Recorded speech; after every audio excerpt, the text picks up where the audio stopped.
Oh boy, what's going on, everybody? Welcome to the fourth episode of the Main Frequency. I'm Siigari, I'm Seiden. and we are here to bring you guys the top news and entertainment from the Second Galaxy world.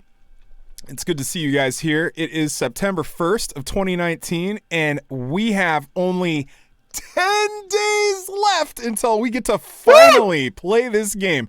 Holy cow, we got an official release date, and we're really excited. It's going to be September 10th at midnight China time, which is going to be, I believe, yeah, is that going to be, It's dude, gonna be noon for me. oh no, now I don't even, oh wait, hang on a sec. Now I don't even know what, That's 9 o'clock, 9 a.m. PST, 12 a.m. EST. okay, okay, good. So, I but is think that that's going to what be you on the said. 10th or the 11th? I had this, Crap. I don't know either. it's going to be on the 10th, right? I think it's the 11th. No, oh yeah. I Yeah, think it's the you're right. 11th. I think you're right. Yeah, it's the Okay. 11th All because right. we're 12 hours ahead. That's right. So the 11th is correct. Okay, so the 11th for all of us Westerners, but I still think that's pretty awesome. So mega excite. All right. So I guess let's just jump right into to some talk, and then we'll talk a little bit more about launch because I mean this our poll from last week is also related to the launch. And right here I messed everything up. Wow, we are messing. Oof. Yeah, that is an oof. We were Oof. messing everything up today. So the question was, what race are you going to play in Second Galaxy at launch? And we had Economic Community of Dawn, Neo Europa Federation, Oracle Empire, and Republicus Varus. And the Oracle Empire took the lead at 7 votes. Ooh. ECD with 4, Neo Europa with 4, and Republicus Varus with only 1. Oh. I guess. No, nobody likes the duct tape and cardboard ships. Nobody, yeah. The in Rust we trust. In Rust we leave behind. It seems like, most definitely. Yeah. I'm surprised actually. Oracle Empire has a pretty devout following. I mean, what do you expect? They're Pun. the religious fanatics. Yeah, pun intended, right? And Yeah. that was good. But no, that's actually really exciting. I'm glad to see the Oracle Empire getting some love. You know, I said when the game launched, I wanted to go Oracle Empire, and I'm still honestly kind of a little bit on the fence. I really like the Mhm. lasers, and I like that they also get to use railguns. So they have a mixture of ranges. They've got like medium range, and they got long range, and they got a little bit of short range in there. I don't know though. ECD is still kind of pulling at me, mostly because I went Galente and Eve, and I know that some people are like, "Oh my gosh, why do you keep bringing up Eve on the show?" But no, No drones. I got history. What? No drones. No drones. ECD doesn't have drones, and that's why you play Galente. At least that's why I play Galente. Well, I play Galente because I want the face melting blasters. So that brings us to the ECD, who most definitely have those face melting blasters. Some of the biggest damage in the game. Really excited about that. All right. Yeah. So I defected actually. you I'm now defected? Oracle. You Yeah. going to Oracle? Yeah, I'm going to Oracle. Oh man. I heard how crappy missiles are compared to Eve, so yeah. Are missiles that good in Eve anyway? No, but I still like them. The main thing that killed me was just that in Second Galaxy, all weapons take energy capacitor, and missiles have a really high consumption, apparently. Mm-hmm. So that kind of killed me on it. I get you. I get you. Okay, so next week's question for those of you guys that are out there watching or listening in, be sure to visit us at twitter.com/mainfrequency to see our poll. Did you take the day off for Second Galaxy's launch? Yes or no? And we can just talk about this right now. Hell yeah, What, dude. what, Like, absolutely. There's no way I'm missing this. yeah, what if you already had the day off? Does that still count? That's okay. Did you take the day off after Okay. Okay. the yeah, exactly. If you have the day off, okay, sure, that's fine. But if you have the day off, that's a celebration because Woo. yeah, you don't even have to ask for it off. Yeah, so it is the 11th. So I might have to go and fix that. Totally asked for the 10th off. That was a mistake. Oof. Mistakes were made. It's okay. We'll Oof. figure it out. That's a big oof. That's okay. So, all right, we got some juice for this week's podcast, and last week I said that we had a big surprise. I want to say to the community, both Seiden and I, we're very sorry. Our surprise fell through, and we'll tell you what it is. So, we've been in communication with the publisher, Xylon Games, and they said a couple of weeks ago that they would join us on our show for a Q&A, which I was super excited about because I have so many questions. Like, oh man, I could pick their brain into a million pieces. Last week, just before the show aired, they told us that they were unable to make it and they were really sad because they wanted to do it. And they said probably not until after launch because they're very busy working on things. And I said, okay. So, sorry guys, we didn't have Azrael on the show today, but we got something maybe not, it's not nearly as great in my opinion, but it's still good. We'll be doing the AMA questions and answers on the show today and reviewing that for some of the people that haven't gotten a chance to go over them yet. But, you know, fingers crossed we can get them sometime soon. Definitely. So we get some sort of Q&A, just not a live one. Yeah, it's not going to be the one that we had hoped for. Anyway, let's talk a little bit about this launch day. So the times are going to be midnight China. So that means that they are the people that live over on that time zone. It's going to be super late for them. Now, what I'm wondering is there's a few things that happen when you launch a game at a specific time. Question 1. Is that going to be the time that daily reset is for things that are daily? I mean, that's a great question. So for some games, for example, they have like your daily tickets or your daily experience or anything like that. Like we know this game is going to have a daily experience cap, right? So when does that reset? Does it reset at 9 o'clock a.m. Pacific my time? Does it reset at 6 o'clock p.m. my time? Does it reset at midnight? Like when does the reset take place? This is important. It doesn't really matter in the bigger scheme of things, but it's important for me to know because I want to know, are the devs going to be awake if they reset the server and something explodes? Right? Because are the devs going to be awake or the publishers or whoever's pushing the buttons at midnight? Okay, guys, we're gonna put the server on a script to auto reset at blah blah blah, and then maintenance. Boom, server catches on fire. Nobody's there to take care of it, and the building burns down. Goodbye, game. No, that won't happen. But you get where I'm going, right? If they're not there, then no bueno. A lot of go ahead, yeah. No, I was just agreeing. A lot of games that I've played in the past always try to have their game downtime when it's business hours for that company. So looking at just EVE Online as an example, it goes down in the middle of the night for me, but that's like middle of the day for people in Iceland. World of Warcraft goes down 8 o'clock in the morning, I think, and comes up at like 11 or something. It's been so long since I've actually been a part of like a World of Warcraft maintenance, but I know that they do it in the middle of the day. And it makes a lot of people mad, actually. But that's because they're playing. Like, that's their playtime is our playtime. So that's just that.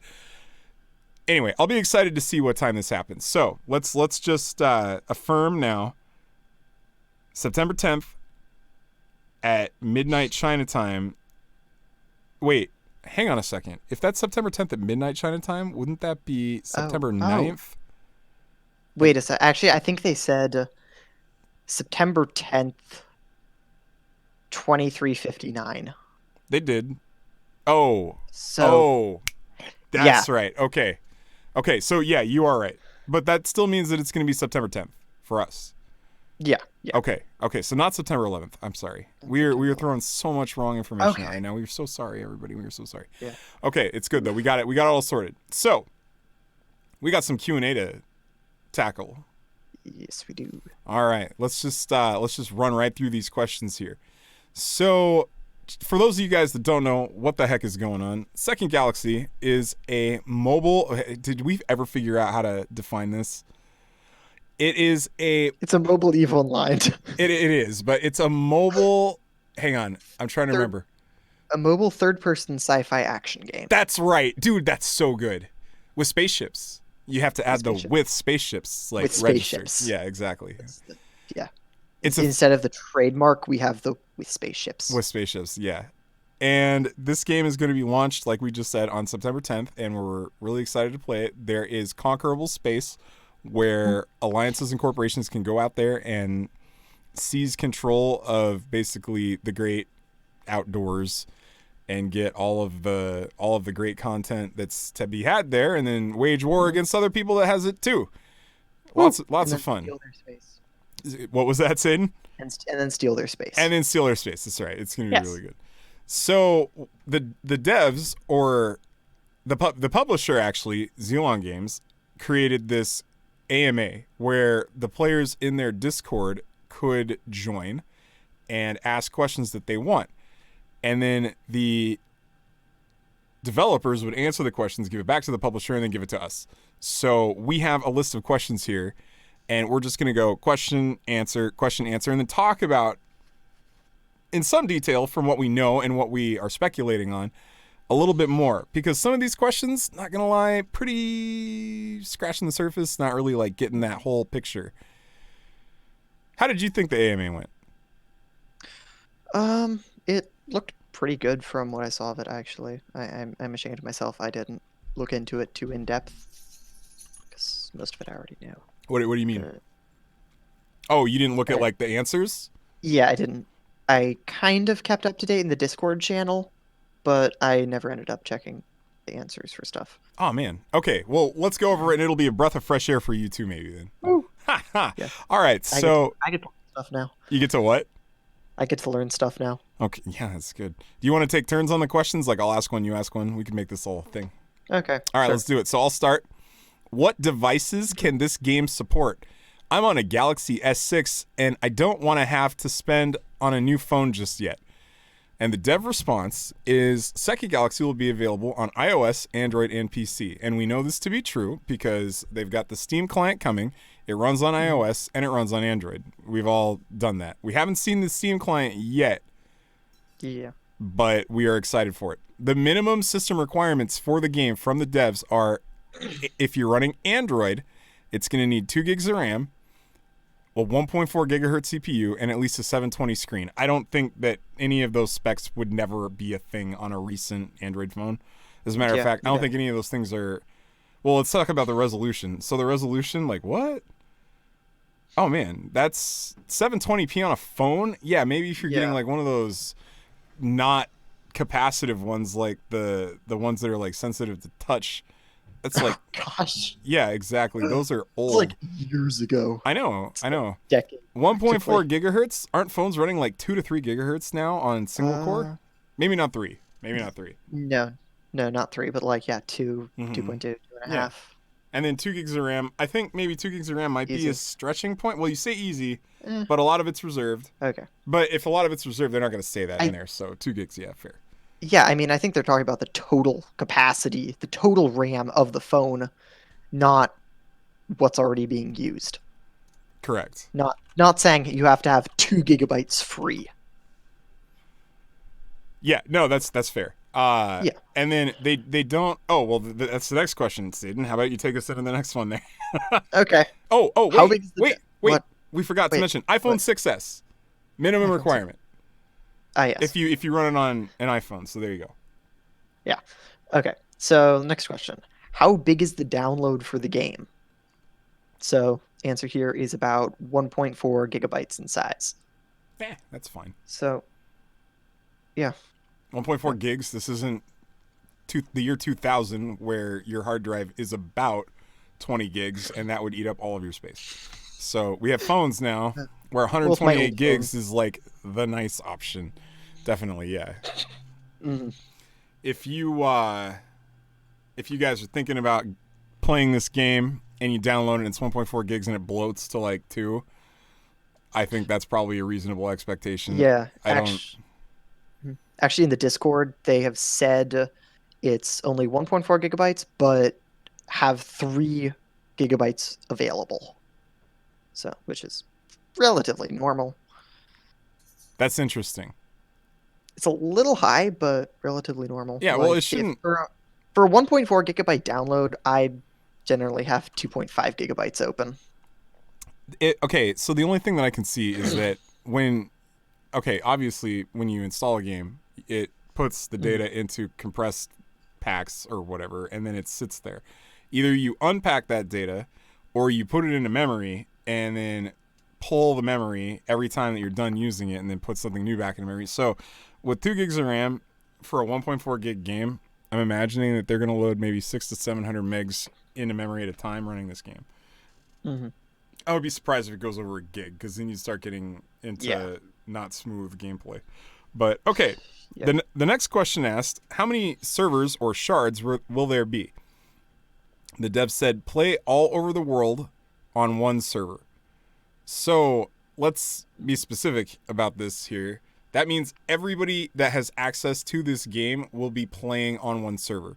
When you start the Hmm. game up, you're not loading, you're not picking a server.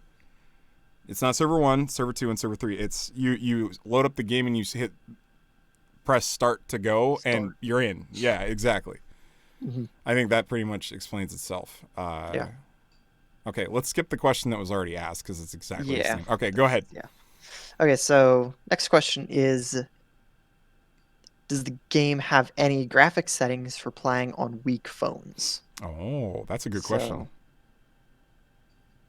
yeah, so now what I'm wondering here is this weak phone under those requirements or just at those requirements? I mean, so there's the minimum requirements, right? Yeah. So that's the minimum. Weak phone would be the minimum. If you have below the minimum, expect your game to have problems. Yeah, but problems still. You can usually play it. Sure. Okay, but so the answer for that is you can ensure smooth gameplay on weak phones by the graphics settings by turning everything to low, basically. Okay, so the answer is yes, there are. Yeah, Very yeah. nice. Now, what this does make me wonder is what are the requirements for all settings at max?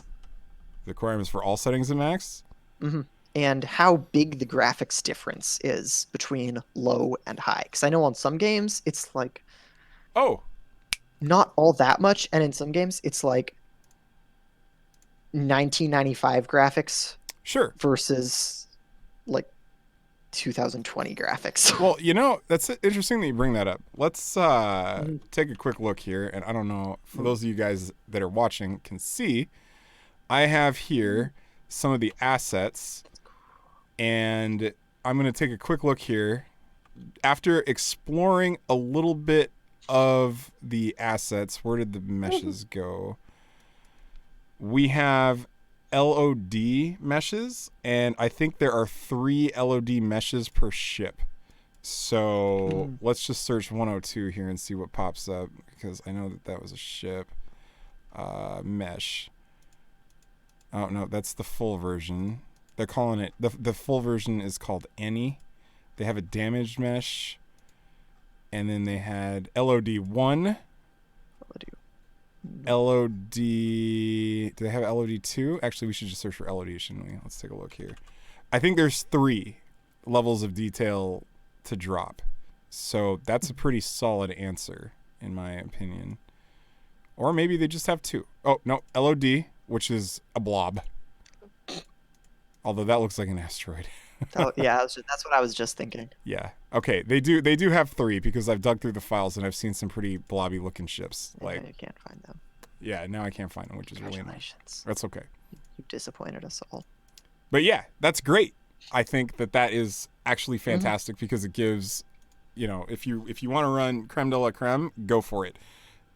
I imagine as soon as you get into a fleet fight, you're gonna want to turn those settings down. You Yeah. know, it'll just get No way. matter how good of a phone you have. Yeah, totally. All right, go for the next question here. When Second Galaxy releases, do you have any future updates in mind? And they said planetary landings, gifting system, raids, etc. Whoever asked this question, I'm not going to start calling out people that ask bad or good questions, by the way, but whoever asked this question, you should have asked, what is your release schedule going to be? Monthly, weekly, what? Don't ask for Mm-hmm. specifics because why? Anyway, because here's their answer. We're working hard to introduce more features, ships, and others. Whoa. Wow. Well, we know that. Obviously, That's they're not going to release it and just forget about it. impressive. Well, No, I we can I hope was, at least. yeah, I remember seeing that question posted in the Discord, and I had half of mine to message the guy and say, "Can you edit that?" But I wasn't going to because it's their question, and I respect that. But oh man, okay, Yeah. hey, you get to ask my question. Oh, woo. All This right. is a long one. I should have been able to guess this one was yours just because of the way it takes up almost half the page. Wow, thanks, dude. You're welcome. Wow. Okay. Okay, go. Make it sound like me too. Oh, gosh. No. Okay. Can you do it? No. I can't grow a beard that fast, Sig. Ooh, little kiddo over here. All right, go for it. Just let's ask. Okay. So, what sort of translation methods are you using for your in-game UI elements and text body? An example would be describing how weapon attributes work. Will the game be machine translated, low accuracy, or human translated, high accuracy? Will it be post-edited machine translation that is then revised by a human? The reason I ask this is because players who do not speak Chinese will be able to tell if something has been machine translated. And not only will it be a stressing point for reviews and memes, ooh, good meme content, but if it's frequent enough, it can also detract from the enjoyment of the game.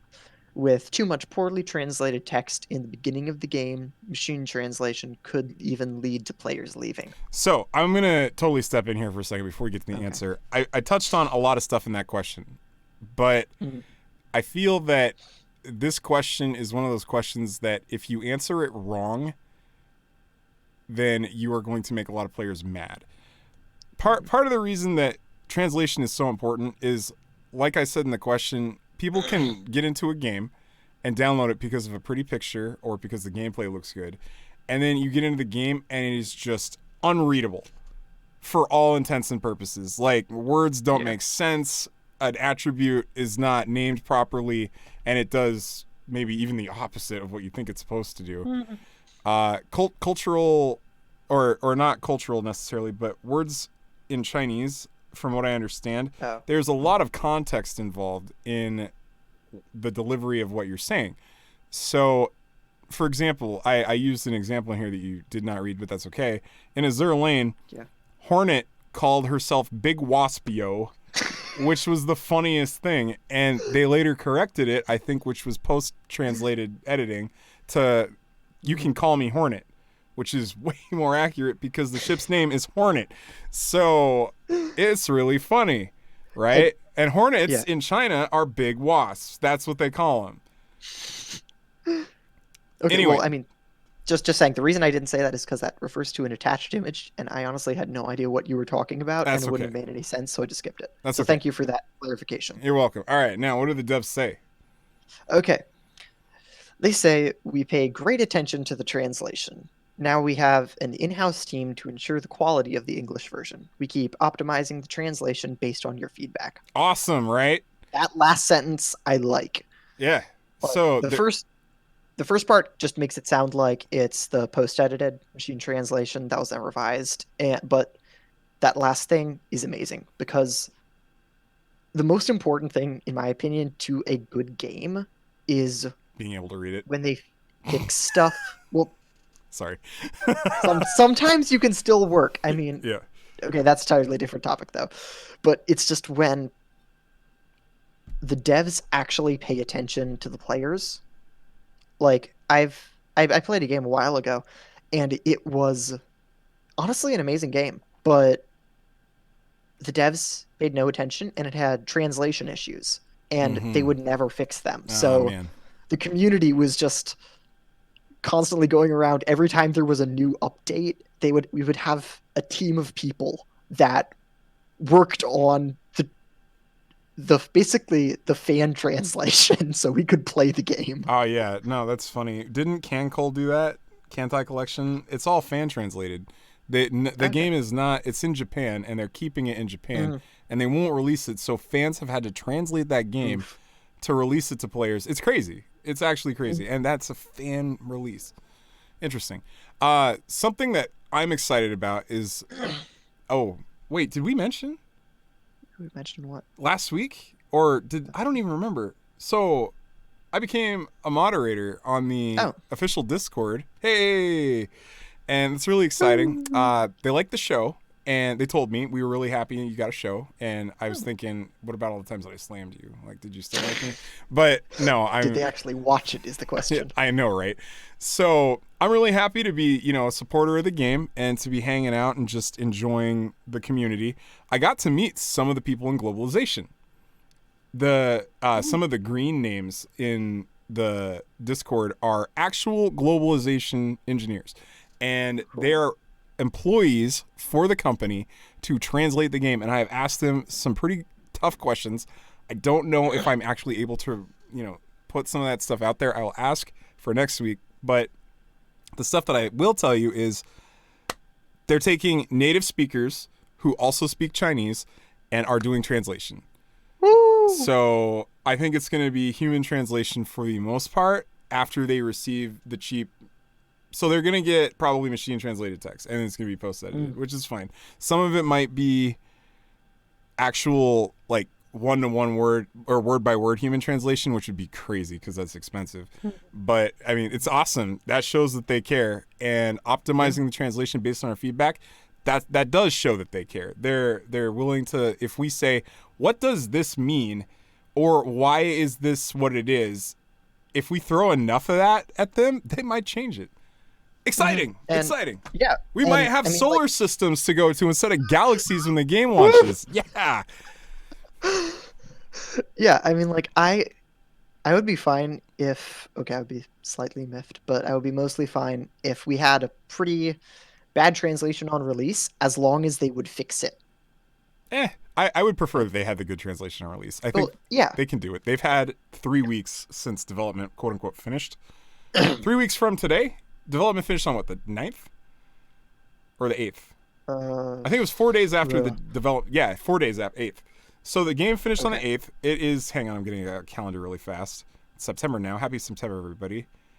1, 2, 3, 3.5 weeks. It's been 3.5 weeks, so I'm pretty sure they've had plenty of time to get some stuff done and taken care of. And with deadlines, most definitely. So it's going to look good. Might be a couple inaccuracies here and there. I think we can all live with those. As long as there's nothing game breaking, like changing crit chance for crit damage or something. Yeah, that would be annoying. That would totally, please don't do that. Okay. So let's get to the next question. May I suggest that someone from your team and administration on this Discord server get together and make a FAQ channel, like a FAQ? And the answer is you can go to our information page by tapping the icon in the lower left corner. I don't even know. I don't know what information page they're talking about, but their official website does have an FAQ. Yeah, totally does. So all it has currently are release dates, but yeah, sounds like somebody just wanted to get some more stuff on one place so they don't have to jump all over the place. Like we've spoken about this a few times. Breaking up the information into multiple social media platforms is no go. We don't want to follow your Twitter and your Instagram and your Facebook and your Reddit and your Discord. Like, why? I like Second Galaxy. I don't want my whole entire first page of my phone to be Second Galaxy links. Like that, but that's why they're paying you. That's why they're doing the giveaway.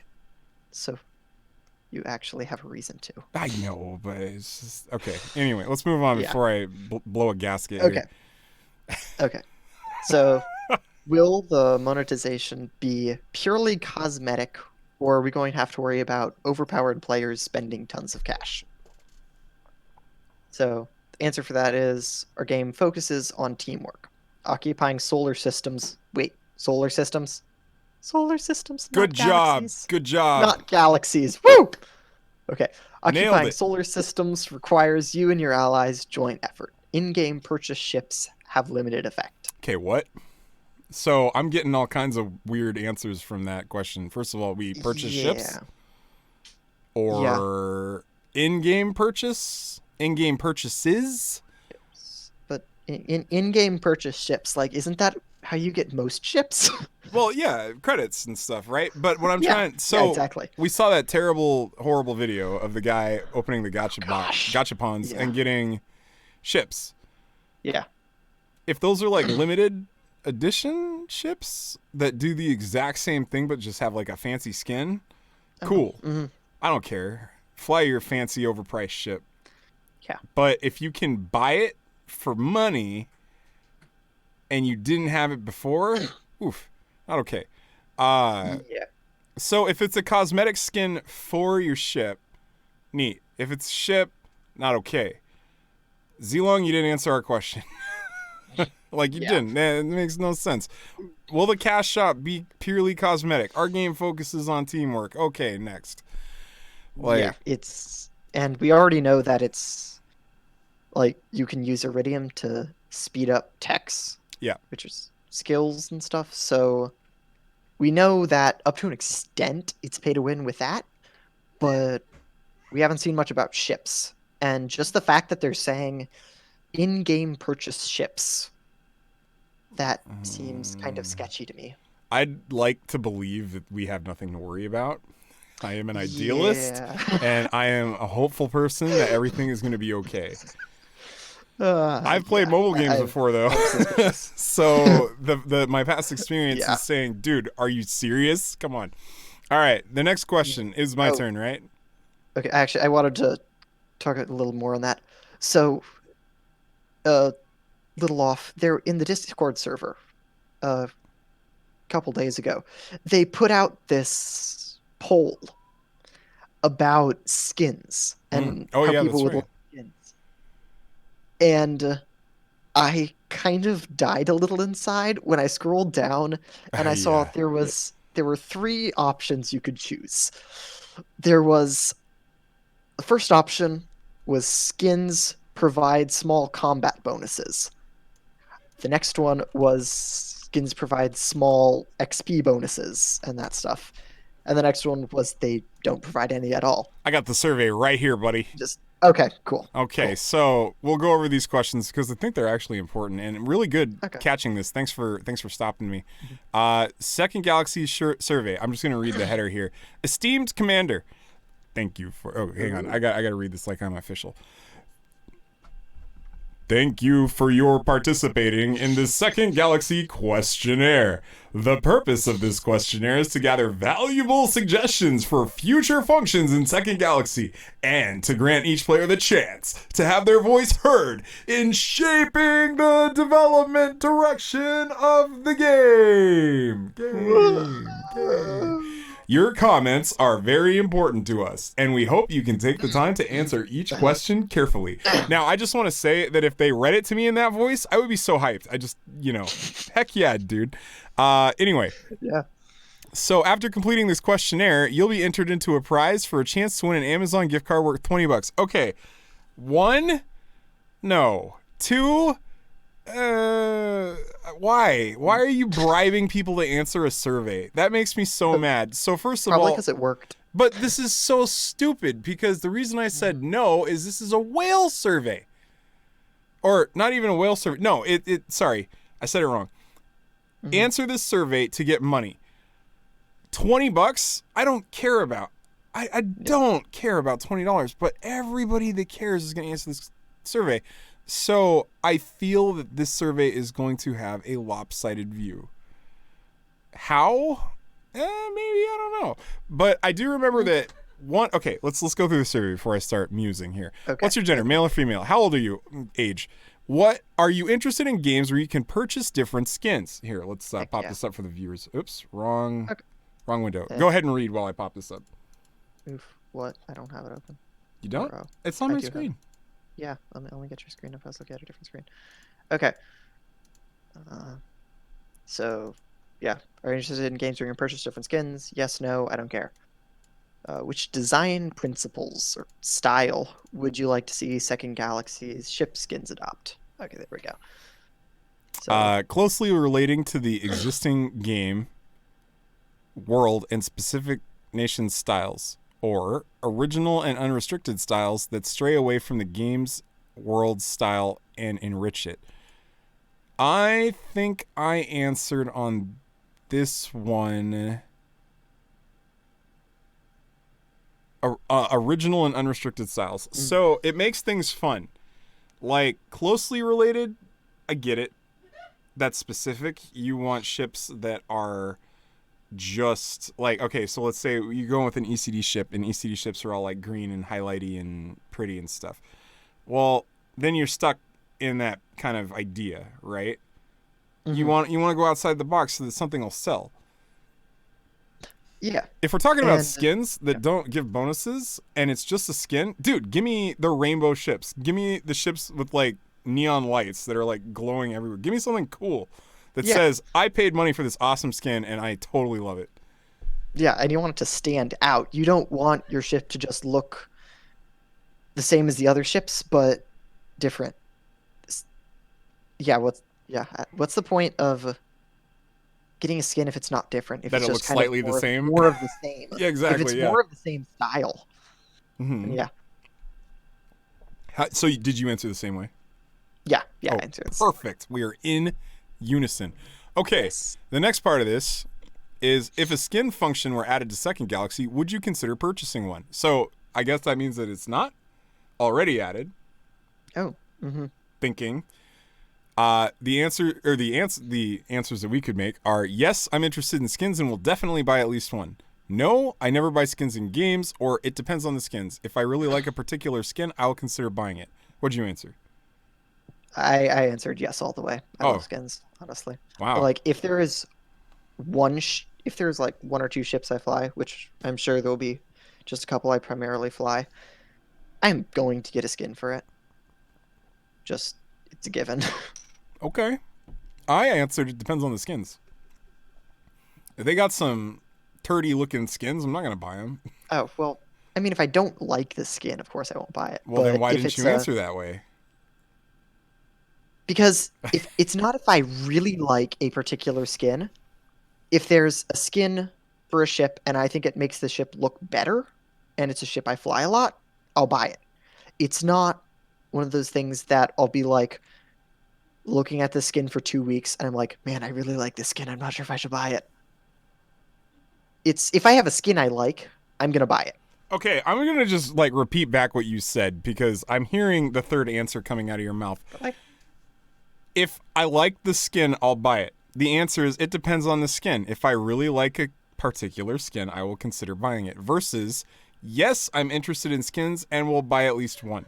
So if they make 30 skins in the game and they are all poop colored and have like disgusting grossness that makes the ships look ugly, you would still buy one? I Answer the question. no, I would Okay, then not. you answered wrong, sir. You lose. No, I'm kidding. I lose. Okay. Yeah, but no, seriously, dude, these questions are so important. You have to answer the right way with your intent because answering yes, absolutely, and they just make absolute crap. Man, we're gonna get crap. If we get crap, Okay, everybody, so it's I all give my you the fault. man to blame. Yes, please join us Okay. in the Okay. Northwest Discord and throw poop at him. Turd Oh yeah. emojis with the little dash icon. That would be perfect. I'm kidding. I love you, Seiden. Thank you. I can tell. You're welcome, I dude. can tell. Yeah. I bring him on the show every week just to I'm throw feeling poop. the love. That's right. Feeling the love. All right, what about the next You one? need to take my quarters. Don't forget about taking my I quarters. got all your quarters, dude. I got So a try that. jar of quarters somewhere around here, actually. I was going to shake it, but I forgot to bring it. How often do you think new skins should be released? Ooh, I like this question because it's like involvement with the community, right? Mm-hmm. The word release schedule is something that's so close to my heart. All right, new skins should be released every week. New skins should be released every 2 weeks, every month, or every 2 months. Or other.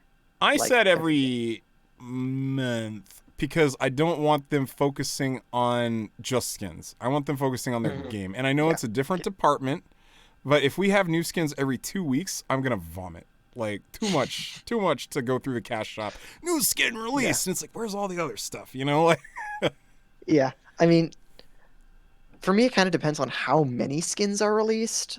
But I don't remember whether I picked 1 month or 2 months. Every month or every 2 months. every 2 months, kind of far. Like Yeah, but I mean, if they're releasing like 20 different skins at a time, it's, I don't know. It really just depends on how many skins they release. What's the game? Paladins, right? Yeah, Paladins. So Paladins is a it's like a Isn't it like Overwatch? yeah, it's like Overwatch. What do you call Okay. Overwatch? We we were It's we, like a third we're still person trying to figure that out. FPS battle arena, right? Not third person FPS. It Sig, is are third you person. okay? No, it is. It's shut up. Third third person first person shooter. That's right. I am right. Leave me alone. Okay, look. I played a game a long time ago called Monday Night Combat. That was the first game. It was amazing. Monday Night Combat was hilarious. This game was Overwatch before Overwatch was even an idea. Okay? It was hilarious. This game, it's so funny. Mm. Everything about Monday Night Combat was hilarious. And then Super Monday Night Combat came out and made it even better.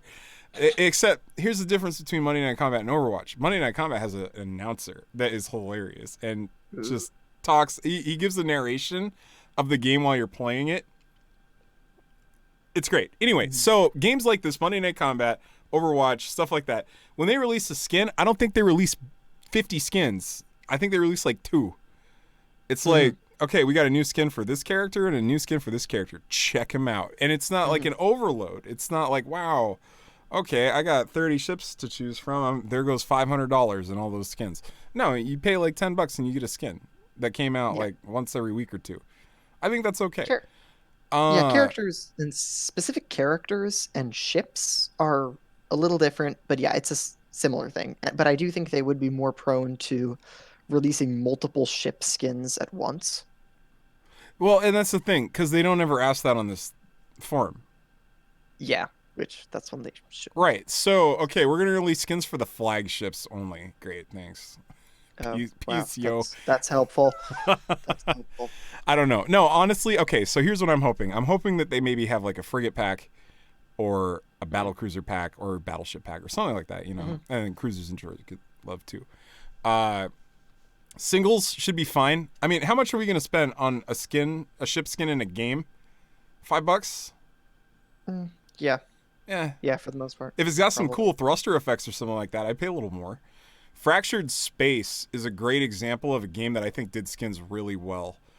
Uh, oh my Haven't gosh. played it. Oh my gosh, the game is amazing. So Fractured Space was Overwatch. No, not Overwatch, sorry. It was League of Legends in space.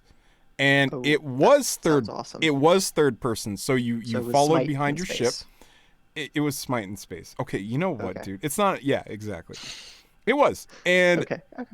the game was in early access for a really long time and they made a lot of very cool skins for it. Some of the skins were ship remodels. So it wasn't just like paint Mm. that you put on your ship, it made the ship look different.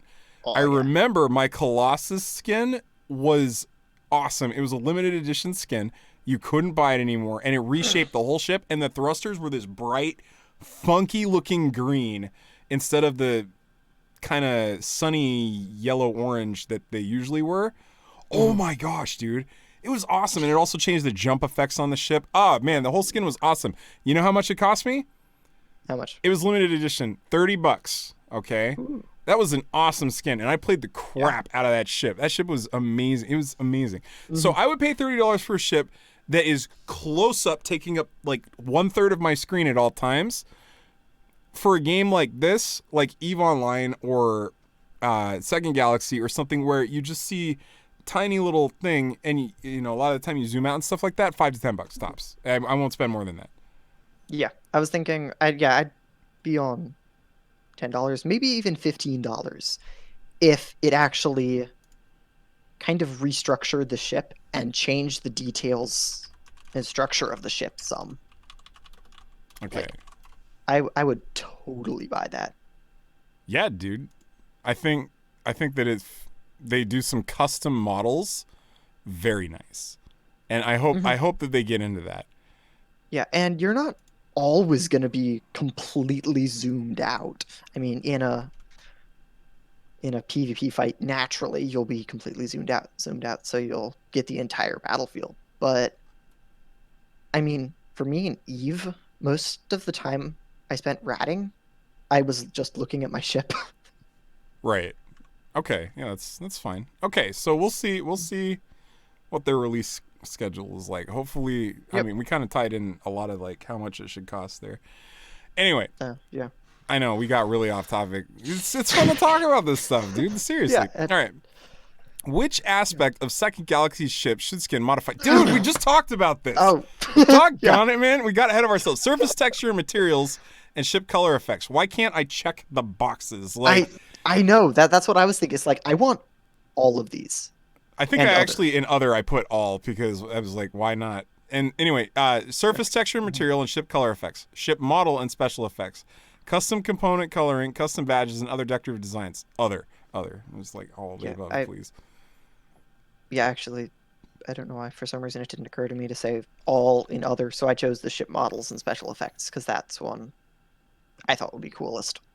Yeah. Now, okay, hang on. I gotta back up a little bit here. I think I remember looking at this question and I thought about it, and then I did say all, but ship models only if LODs don't change too much. Now, here's why. Because in big fleet fights, when you are doing any kind of visual reconnaissance, you do not want to have to know 30 different variants of the same ship. Not that they're ever going to go that many, but it's like, okay, what League of Legends, okay? I remember playing League and I saw a character in the game who was like a foot shorter and a lot smaller. It was Oriana. One of Oriana's skins is super tiny. You know, the only way that I knew it was Oriana because of her stupid waddle. Like, she has this waddle, okay? Just trust me. So She has a waddle. yeah, but the skin made her super small. As a matter of fact, it's really interesting. Riot Games, the company that makes League of Legends, bans certain skins from championship play or any kind of league play because they change the skin so much that it messes up the character hitbox or it makes players not be able to immediately put it together, distance or something like that. So thinking about a game like this, if you got a 500 versus 500 going down, you don't want to know every single variant of every single ship. It's not workable. Yeah. But it also doesn't matter that much either because you're shooting off the overview at that point, not really off the look of the ship. Hence, I said ship models would be okay. But still, change to... Just as long as it's not too much. Exactly, yeah. If you alter some basics of the ship and how it looks, that's great. But when I go to LOD it or something like that, you should still be able to recognize the ship at full resolution. If you LOD it, it just needs to LOD down to whatever base LOD models it has. Yeah. Yeah. Okay, so we already talked about that question, but yeah, definitely I want to see all the above. It's super cool. What kind of yeah, man? What kind of additional? Here we go. That's what I was talking about. Yep. What kind of additional attributes would you like skins to grant? I'd like skins to increase efficiency in the game, such as granting bonus experience and gold. Or I'd like skins to increase combat attributes. Or I prefer it if skins didn't grant any additional bonuses, and then other.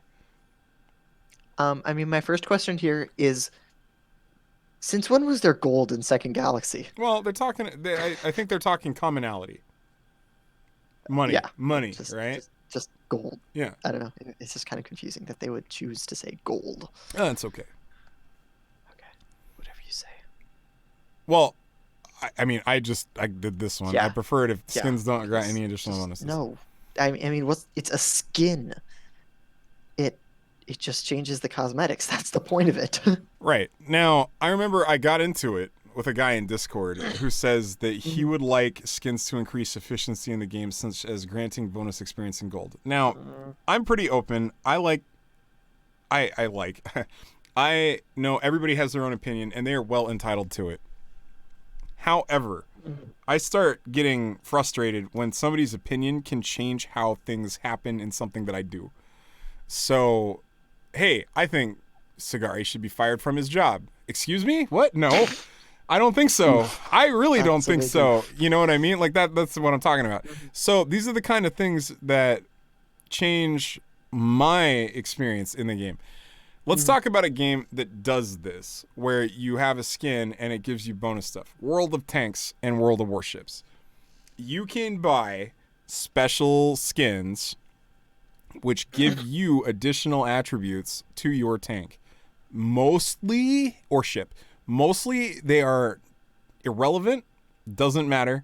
You get some credit bonus and like a very, very, very, very small, insignificant camo reduction or camo increase so that you are less spottable. When I say minor, we're talking literally 3%. It's nothing. Yeah. I mean, okay. So most people have camo anyway because the game throws it at you like crazy. The free camo. The reason that it works in a game like that is because you are on an experience tree that is for your own progression and it is not a persistent world. Key persistent world, okay? That means that the things that you do in game A do not affect me if I go and play another game called game B. So I play a match, it's 15 minutes, match is over, go to next match. That guy no longer has any bearing on my existence in the game.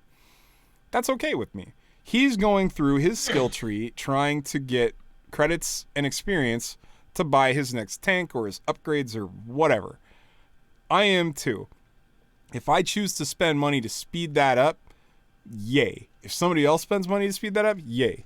If I'm in a game where you are able to consistently beat the ever-loving crap out of me because you are getting a booster, not fair.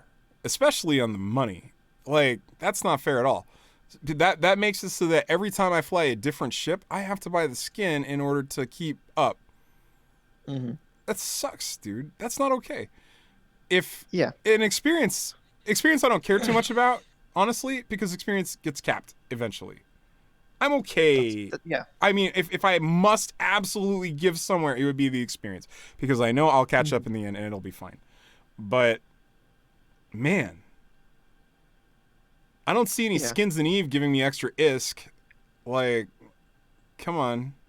Mm-hmm. Yeah, I mean, so the game I was thinking about when I was thinking of skins that increase efficiency was King's Raid.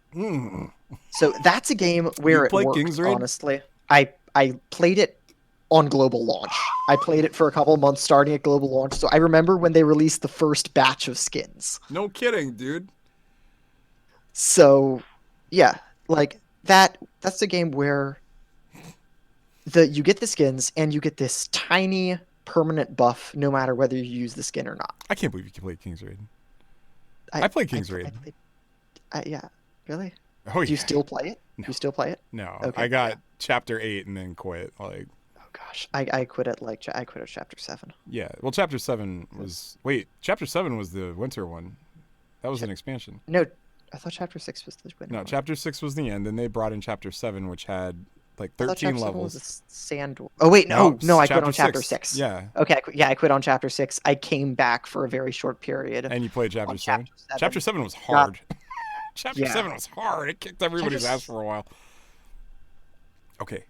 We can talk about this afterwards. Okay, yeah, it's an entirely different game. But so yeah, the skins in that, you would get this small bonus for every skin you have. It would be like 2% experience gain, 2% gold gain. I don't remember the exact numbers, but they were like between 1 and 3%. It was tiny. It was. Yeah, it was per skin that you purchased, you got an additional bonus. It would stack up, but that was a type of game that it worked on because you have a ton of different characters you need to level. Where, like, in Second Galaxy, you have your account that you level. In King's Raid, you would have, like, 12 different characters that you'd all need to gain XP for, when you can only use 4 at a time. So that XP gain helped a lot, but wasn't game-changing. Well, kind of. You got to keep in mind, King's Raid 2 was another one of those single-player sort of games. Yeah, there's a world boss and stuff like that. Mm-hmm. But and arena. I got to the point, so I'm gonna just fess up. I spent thousands of dollars on King's Raid. Oh my gosh! And by the time I was done, I think I had something like 230% experience in gold. 230% additional. That's like 3 times more than base. How many skins did you have? Just wondering. All of them. Yeah, I bought them because I wanted the bonuses, dude. Yeah. Yeah, when you Yeah. get into a place where it's bonus for skins, hell yeah, dude. Plus, a lot of them are really cute. Lia's Mhm. skin's super adorable. I don't think I know who And that so is is. wait, oh yeah, well you wouldn't. Okay, so you know like Yeah. Maria and Oh yeah, yeah, yeah, Maria, oh baby. yeah. Anyway, okay, Crow girl. Yeah. yep, she's Crow Girl. Okay, so should we just fill this out for the main frequency? Let's do it. What's your gender? Male. Okay. No, Yeah. I identify as a streamer. I, why How is there no other? how old Yeah, are we? How streamer. old are we, chat? We are How 23 to 37. I think that's pretty okay, accurate. that's the That's average. between us. 18 and Yeah. 36 plus 9 is 27. Perfect. Are you interested in games where you can purchase different skins? Yes. No. Yes. No. Yes. Wait, yes. Yes. Okay. Which design Yes. principle style would you like to see Second Galaxy skins adopt? Original and unrestricted styles, we said, right? Yes. Yep. If a skin function were added to Second Galaxy, would you consider purchasing one? It depends. Is that what we agree on? Sure. Poop colored skins, go you're not with going to buy them? Okay. Let's go with that. Okay, good. How often do you think new skins should be released? You said Every month. every month? Yeah, I said I couldn't remember whether I said every month or every 2 months. So let's go with every month Okay. because you said every month, and that was one of my choices. Okay. Which aspect of Second Galaxy ships should skin modify? All. All the above, provided the models are not difficult to discern in large combat situations. There we go. There. And then what kind of additional attributes would you like skins to grant? Let's say it all at the same time. None of them. None. That's right. Please fill in your email address. Oh no. Okay, well we'll switch out and I'll just Oh, just now sign everyone that. has your email address. Yeah, that's right. No, I'm kidding.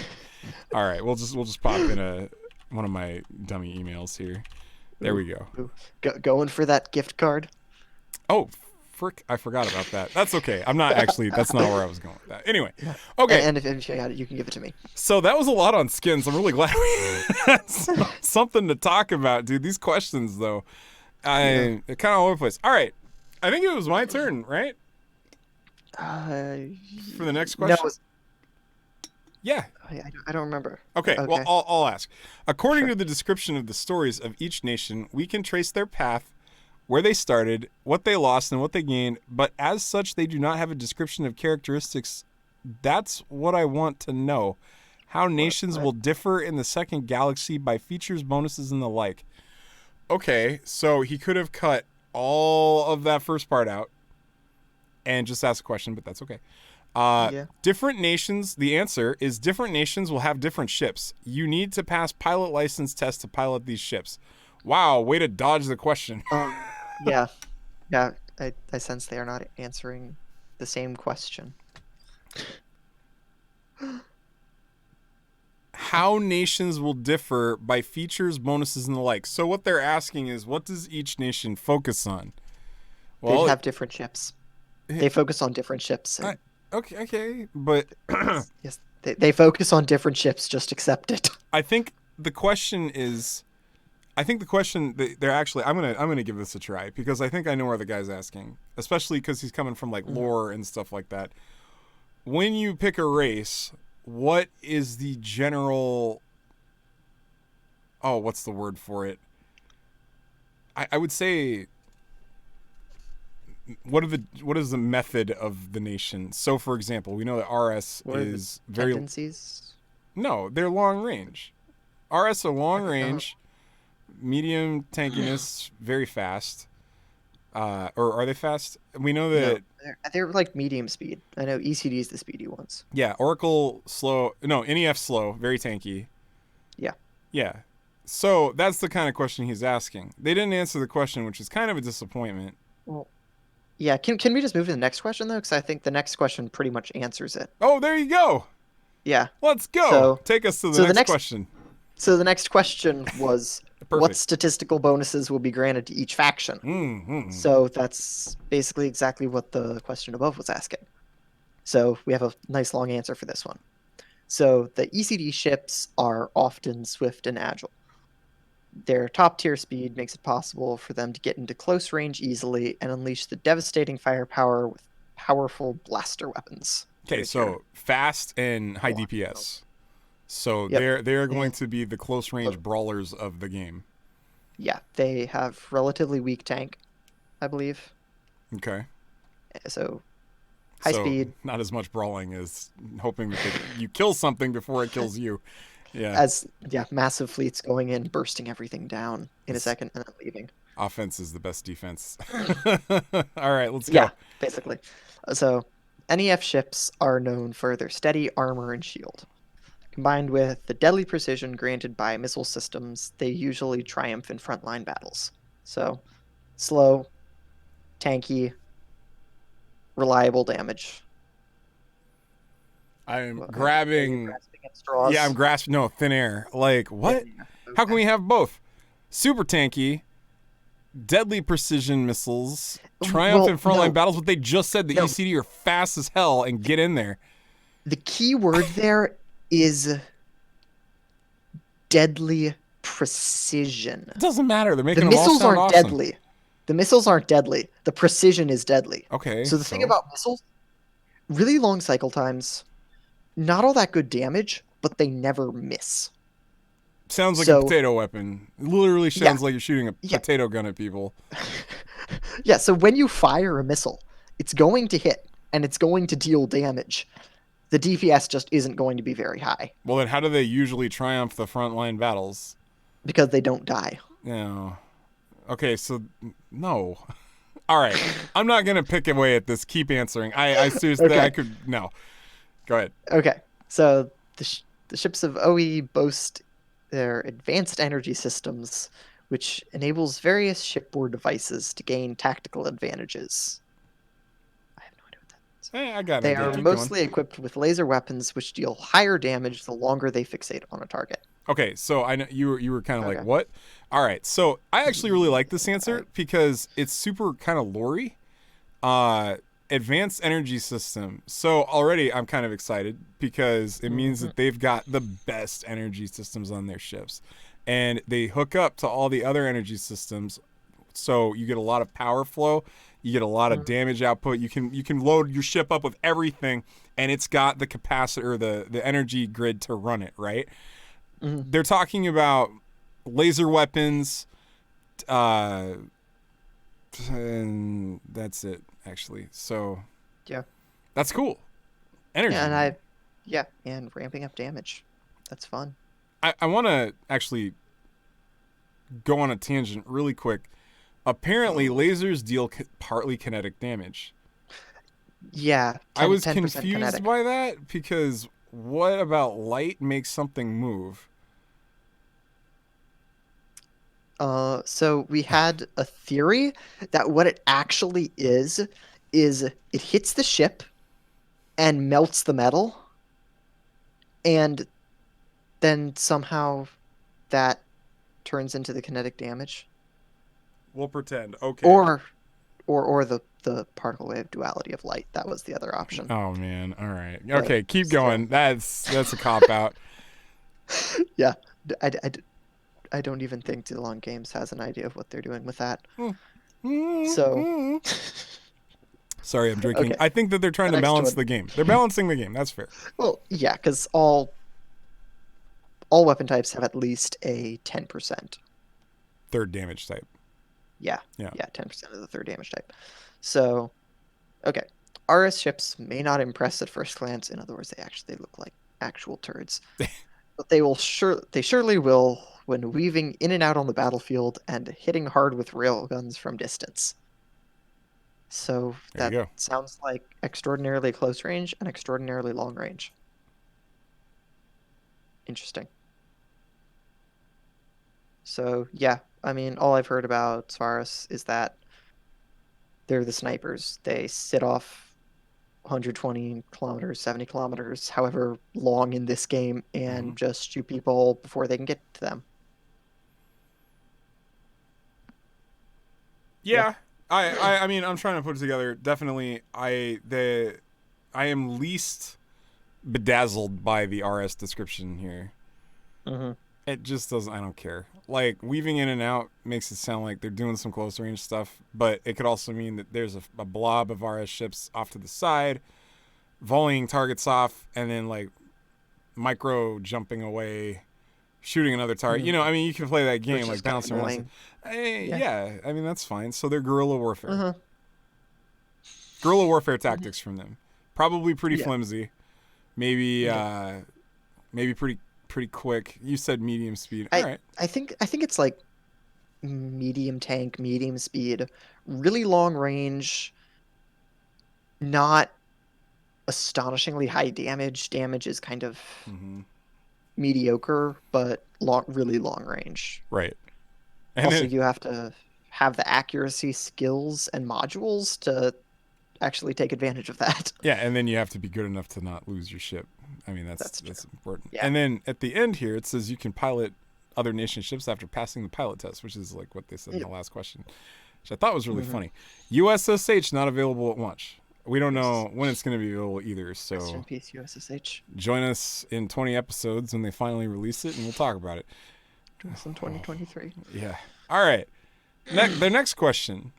Actually, we're getting some good content out of these questions, but we're getting content, but we're not getting very great answers. Okay. To Yeah. the benefit of the last question, that question was pretty good. Do court members need to belong to the same nation? How does nationality interact with corporations? Answer: you are free to join any corporation. Cool. Answer. So that means my corporation, Northwest, it doesn't matter what nation you pick when you start the game. Boom, you're in. If you apply, like Mhm. easy. That's easy. That's very cool. So that's the answer. Yeah. So next question is, when being part of a corporation, would it be prudent that the entire corporation choose the same nation for the overall betterment of said corporation with respect to rating, grouping, adventuring, etc.? Or can multiple nations be under said corporation interact, or can multiple nations under said corporation interact with each other unhindered? I mean, their answer with this one was also, you are free to join any corporations, but I think this would be a better one to say that you can pass the pilot licenses to fly any ships. Okay, I don't. Because, yeah. I hear that. I don't think that's what they're asking. And so what they're asking, I want to answer their question because I Okay. have an answer for Okay. them. And this is the correct answer. Whoever asked that question, the answer is yes. And here's why. If you have a fleet doctrine where you are all picking the same ship to accomplish a goal, you want the best benefit that you can get by starting out with that specific nation. So, for example, if you wanted to fly Oracle Empire, let's say the Disciple, I'm just pulling a ship out of my head. It's it's one of the battleships. It's got like a whole bunch of DPS crits and stuff like that. It's a great ship, right? But if you start ECD and then you need to cross train into it, that's going to take time because then you got to train OE frigate and then you got to train OE, all the stuff, right? So by the time you get to the point where you're like, okay, guys, I got my ECD battleship license, yay. Well, that sucks to be you because we're all flying OE ships. Oh, so yeah, the answer is yes. In the beginning, it will matter. In the big picture, no, probably not. Because in the big picture of things, you're going to be cross-trained into a lot of different ships and weapon systems and stuff like that. But I hold to it. It's going to be important for probably the first 2 months of the game. Really? As much as 2 months? I think so, because you got to keep in mind those corporations and alliances that are going to be going for sovereignty are going to be pushing really hard at the beginning to gain as much as they can and hold it. If you're not able to fly the ships that they need for the fights, you are going to get kicked or left in the dust because who needs that random whatever ship on the field when we're all flying this ship? You're always getting picked off. You're losing ships. We have to spend money to get you a new ship. Stop doing that. So, yeah, I think people should actually be the same nation. It's just my opinion. It doesn't have to be the right answer or the wrong answer, but I would strongly suggest thinking about it. Yeah, I agree. In the beginning, yeah, it does matter. I think it would be a little more like the first month of the game, but I mean, you have more experience. But yeah, I mean, once you start getting into the later stuff in the game where corporations are established in their space and whatever, it's just not going to matter what you start with because you're going to have to train into everything. And Yeah. also, a corporation would probably be running multiple faction doctrines. So you have an ECD battleship for one thing, you have an OE cruiser for another thing. you have that's as far definitely as battle possible. cruiser, whatever. Yeah. So yeah. Yeah. I think that couple months is going to be really important. That holding space is going to be the big one because the people that are able to hold space and continue building ships for as little cost as possible are going to be the winners here. It's going to be an attrition war. It's going to be coming down to which alliance is able to continually produce replacement ships for the ships they are losing in fights. Or it's going to come down to, I mean, no, that's actually it. Because if I've got a border war going on and we win, it's because they can't respond anymore. Well, okay, Yeah. it could be because they just stopped caring or because they moved or something like that. But that is the most important thing. If they can't feel the fight, then they're gone. So, yeah, and I would really be interested to see if Kitchen Sink has any viability. I don't think it will. I think maybe in some piracy and maybe some ragtag merc work, it might work out. But yeah, I strongly implore said merc corporations and pirate corporations to get a doctrine. It would be good. Yeah. All right.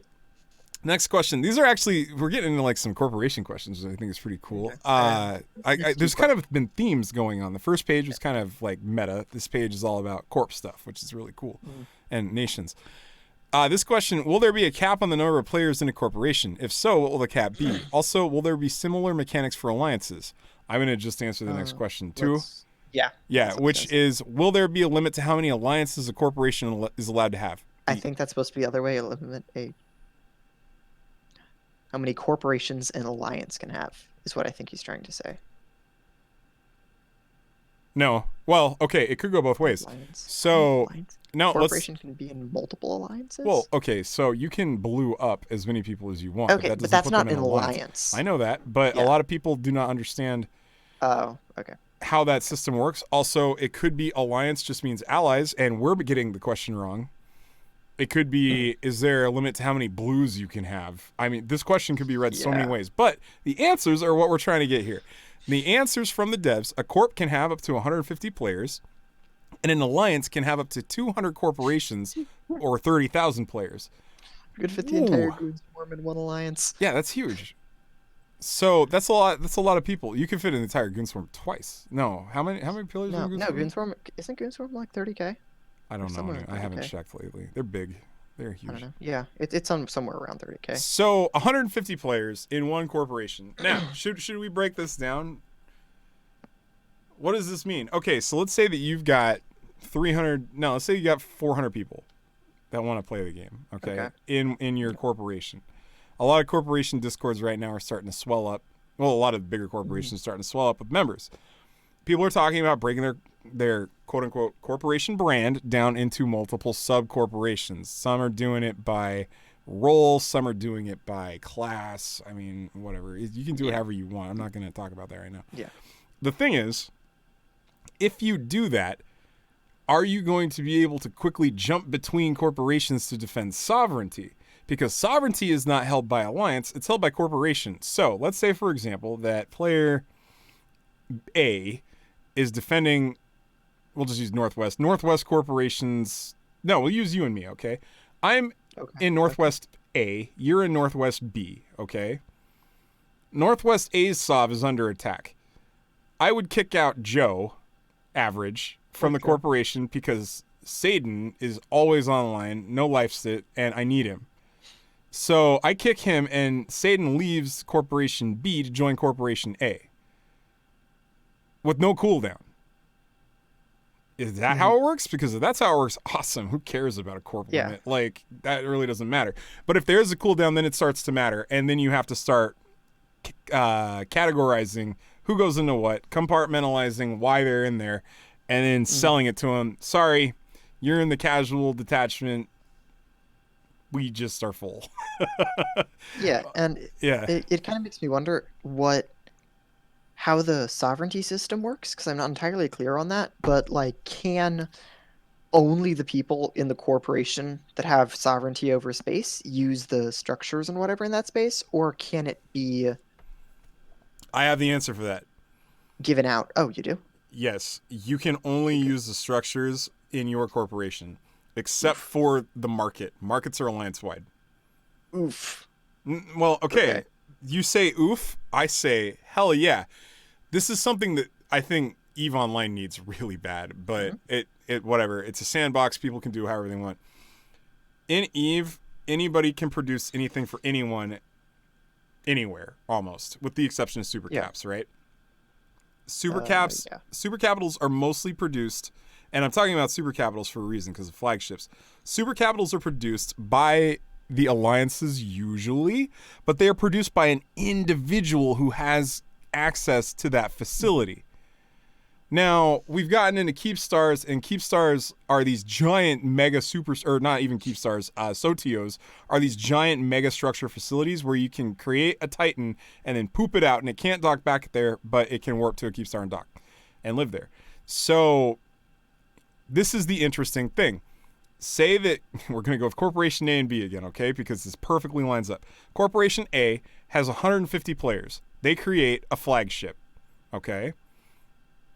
They create it, then they give it to their corporation to use. So Corporation A made themselves a flagship. Corporation A makes another flagship because Corporation B isn't keeping up because they only have 50 members in their corp. They cannot keep giving the resources fast enough to make the flagship go. I don't know how that works, but I'm just kind of bleh.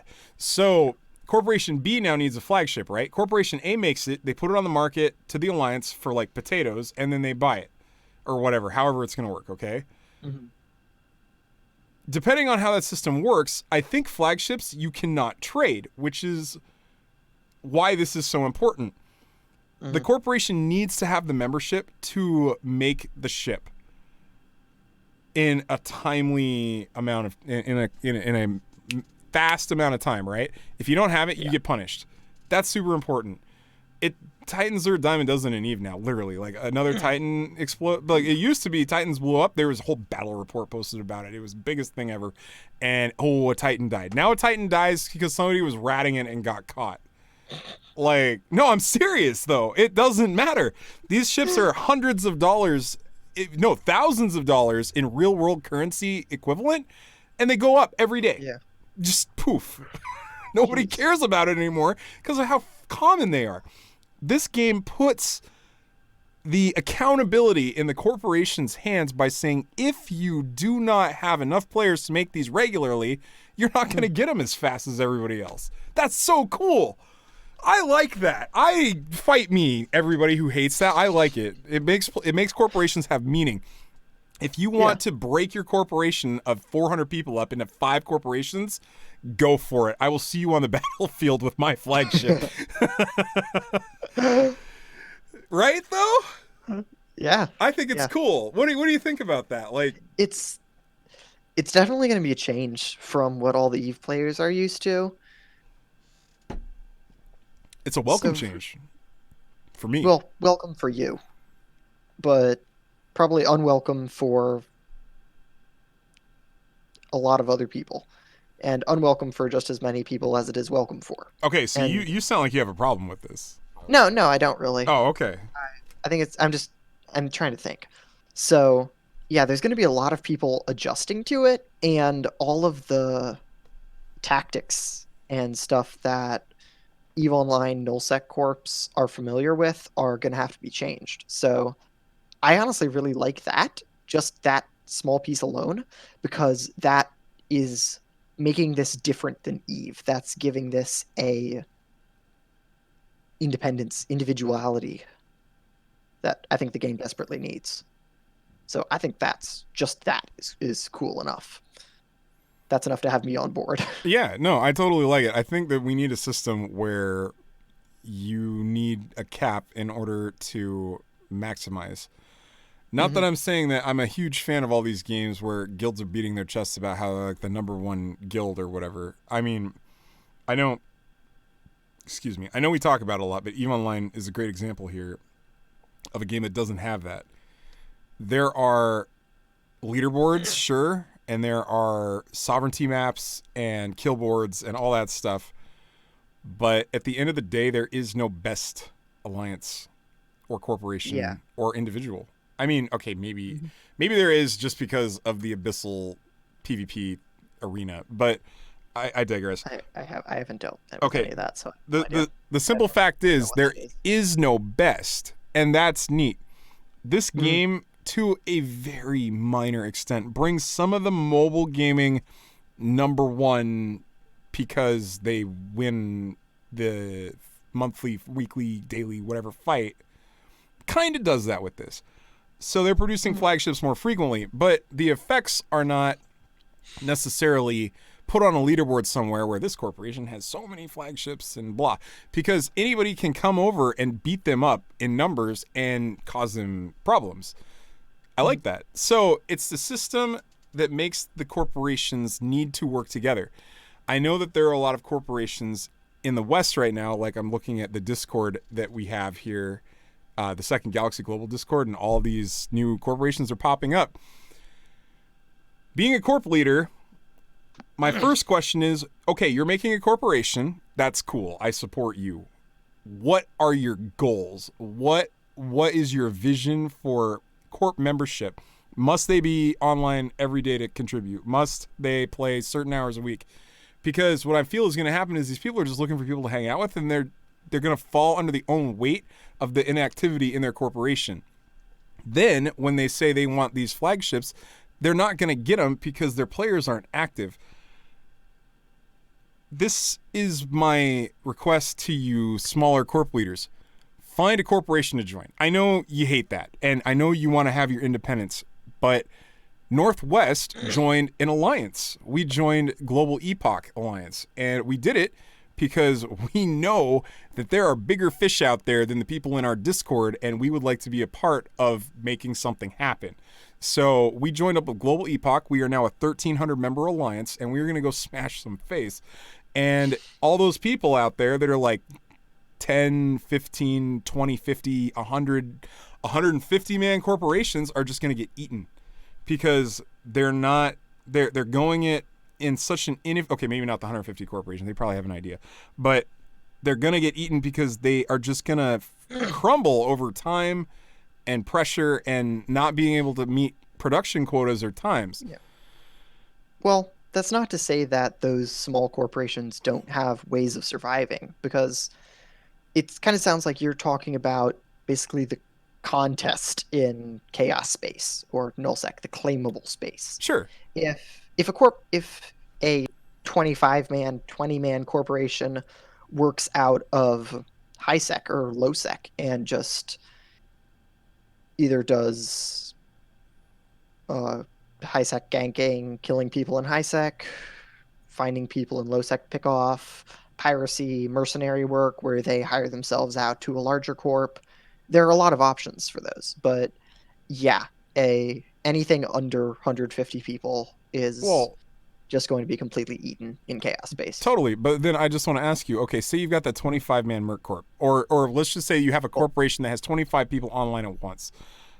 Okay. We'll just say for the sake of simplicity, you've got a 25-man corp and all of you logged in. Okay. Let's say that you're a Merc Corp, okay? And you get a job. You get a job that says, "Hey, we want you guys to go and hit that harass that alliance out in Sov space or something. We want you to pick at them." Mm. And they say, "Okay, we'll go do it." They get out there and they just get totally smashed because sure, they get a couple of kills and people not paying attention and stuff like that, but then pretty soon Alliance is on alert. They know that there's like some activity going on. They're going to stop that from happening. They now no longer have a respectable chance to win these fights when the front door is literally being guarded by a fleet twice their size. It's just not going to happen. So I think that, again, I'm going to go back to what I said earlier. Using Mercs, just because I've been saying Mercs a whole bunch. If you're a Merc Corp, why don't you join other Merc Corps? Mercs are Mercs. Like, the idea is that you guys get paid to go take out a hit on somebody, and it doesn't matter who the person is that paid you, you got paid. Right? It could be Satan himself, or it could be the fuzzy Care Bear that doesn't want to get picked on anymore, or it could be me. All right? All these people are going to pay you money to go take somebody out or some group out. If you have few numbers, you are going to be bad at that job and nobody's going to want to hire you. So I think that looking at this, it just makes sense. Be in a corporation that has a cap, like that has hit cap. Join an alliance, a stable alliance that has a flow and production going that is going to make these things happen. But whatever you do, don't be an alliance of 10 corporations with 10 to 60 people in all of the corporations. Consolidate. And I know this sucks because pride gets in the way, and you know your initial personal vision for what you want this to be. But honestly, you guys, if you got to the point where you've got a corporation that is not full, you're not doing it all the way 100%. You're doing it percentages at that point. Swallow the pride, okay? Merge with somebody that is thinking like you and go kick some ass. And if you guys merge and you say, hey, okay, so just taking two Merc Corps, for example, Asgard and DP. I don't even know what DP stands for. What are they? Dead Pirates. Dead Pirates. That's right. Dead Pirates and Nassau. You could be the Nassau of Zod, or I'm just making something up. But no, you could merge together, right? And then you could be way better because you have that stream to pull from, and you can produce better. Man, how off topic, or we good? I mean, yeah, we're relatively good because we just moved into corporation stuff. It is, and I'm not saying. By the way, I'm not saying you guys should do that. Just do whatever you want. I just pulled you out of thin air because we're talking about mercs. Sure, and I'm pretty sure both those corps are actually either 150 people or over 150 people. Okay, so what happens though? But that's the thing. What happens if you bleed? What happens if you get the 150 and then you got like 5 guys left? Where do they go? They need somewhere to go. This is where the numbers matters. Let's say that you. So okay, let's do this. Let's say Northwest has close to like 300 pilots. I think Genesis has 350. As how many did you say they have? I don't know. As is like 100, 150. Okay, we'll just say 150. Somewhere between 150. Okay, As says 150. Dead Pirates says 100. Okay, so there. 3, 750, 900, 1,000. That's 1,000 people. Yeah. So now you have focused your efforts. You have 2, 3, 4, 5, 6, almost 7 full corporations. And you're not like straggling around anymore. You're like, you focused. You're in an alliance that is focused. Be like Try. You're an alliance that is focused. And the things that you want to do, you can separate out those corporations at that point from inside the alliance. No longer, and this is what I was talking about earlier, because I think this is really important. No longer is it one corporation split into 4 corporations all doing something different. Now it's 5 corporations splitting into the divisions that they want to do things in, and they're full. Mm-hmm. You've got the guys in your alliance doing mercs. You got the guys in your alliance doing the high end like production. You got the guy and Sov defense and whatever. And then you got the guys that are out doing the mining and stuff like that. Everybody can do something together because you have the numbers now. Don't dilute your. Why am I preaching to people that I don't even know? I just caught myself. I'm going off. Because this is what you do best. And get sidetracked by. Man, I'm sorry. I am so sorry to everybody. Like I'm passionate, you know? I mean, I've been running organizations and groups for like, oh geez, dude, since I was 18 years old. Half of my life. Wow. That's crazy to think about. I have. Since you were my age. Since I was 16, because when I was 16, I got a job at Carl's Jr. and they promoted me to shift leader, and it was huge.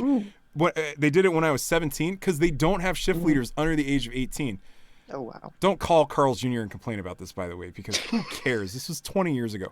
So, no, but it was awesome. I was a shift leader. I was so proud. My family was so proud. I got to help write the schedule.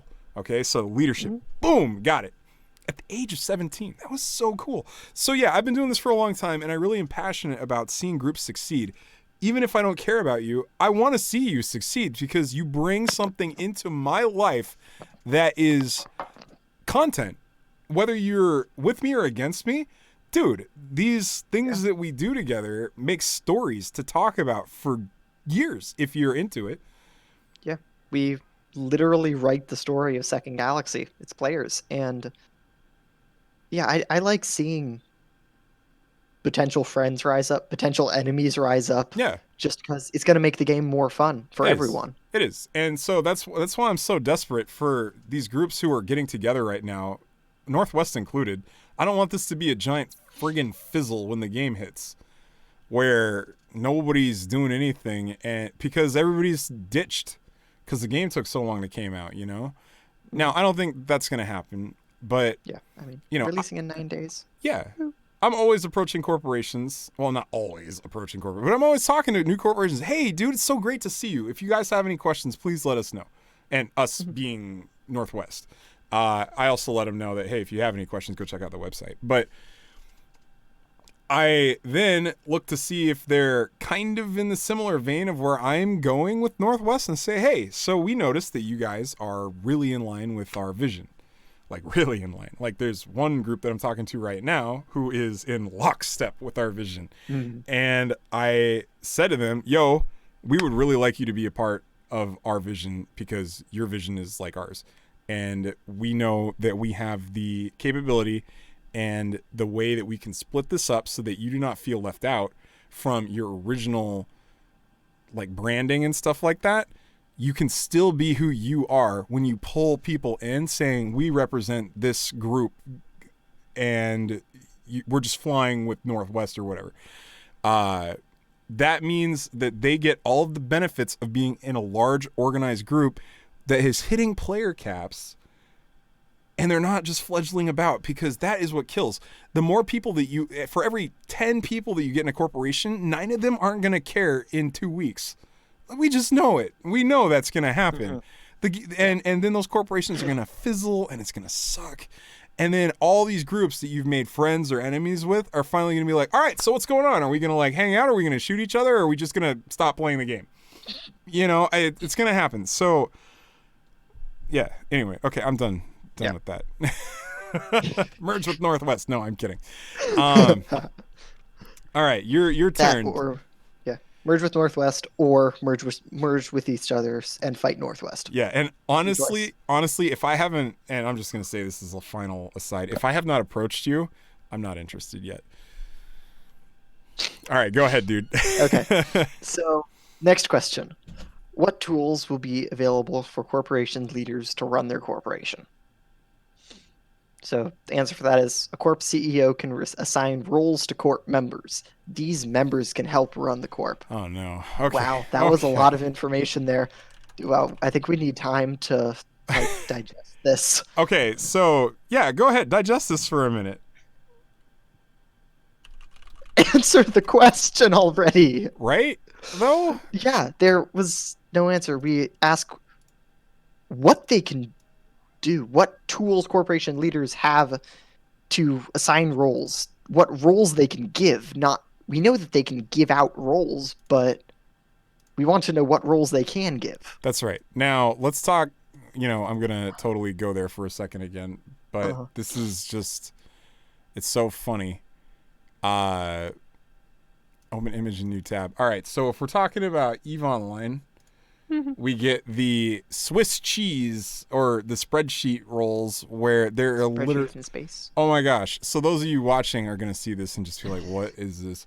It's so many checkboxes. I've been a CEO in EVE for as long as I can remember. And let me tell you, there's nothing worse than going through and setting up roles for a new corporation. It takes probably close to 2 days to a week. And it's just work. It's hard work. And it's good hard work because there is no better feeling than setting all the roles right. But then there's also problems in EVE where there aren't enough roles to do just that one thing that could cause mass theft, right? Okay, we're talking about theft, talking about EVE. Talking about Second Galaxy now. If they have a good system for setting up roles, neat. This could probably be something simple like production manager or ship give outer or trader. If there's like a corp stash for money or something, then that's neat and that's very cool. But if it's something stupid like you can bring in people to the corporation, you are the manager of alliances and standings and the leader, take a hike. I want roles. I want granularity. I want to be able to really pull things apart and say, I want this, and I want this, and I want all of these people to be able to do exactly just those things and nothing else. Like, if they can do it, neat. I know I just talked about how much I hate the Eve system of doing things, but dude, it works, and it's awesome. So, and it's complicated. And it's totally complicated, but that's okay, because sometimes complicated works. Yeah. But they didn't really answer the question. Yeah, and that's the problem. They can assign roles. Okay, what game has a guild system where you can't assign roles? Anyway, yeah, that's what it is. That's a really good question. All right, great question coming up. Are you ready? What will players be able to send to other players? And a second question inside of this question, is the economy set by players? They answer both questions. So cool of you. Ooh. Number 1, players can trade items with each other through the trading post. Okay. Mm-hmm. Number 2, players can sell items to the corporation. Yes. Other players are able to apply for compensation to get what they lost. Okay, that last part I didn't quite get, so we're going to skip it for now. Yeah. I can get back to the compensation because I know how that works. Okay, let's talk about trading items with each other through the trading post. Awesome. So we talked about this in a couple of our shows, the gala through the trading post. So you put up something on the trading post. Trading post is... How does the trading post work? Is it the whole entire galaxy? Is it per system or what? I think it's either per system or per region. I'm pretty sure it's per system, and there is not a trading post in every system. Okay, so it sounds like it's probably a regional thing, or maybe it's just that one trading post. Yeah, I think there's like a trading post. They're not too horribly far away from each other. I mean, unless you're in Nullsec or whatever. Okay. But yeah, and then you can list items. You have a certain amount that you can have listed, and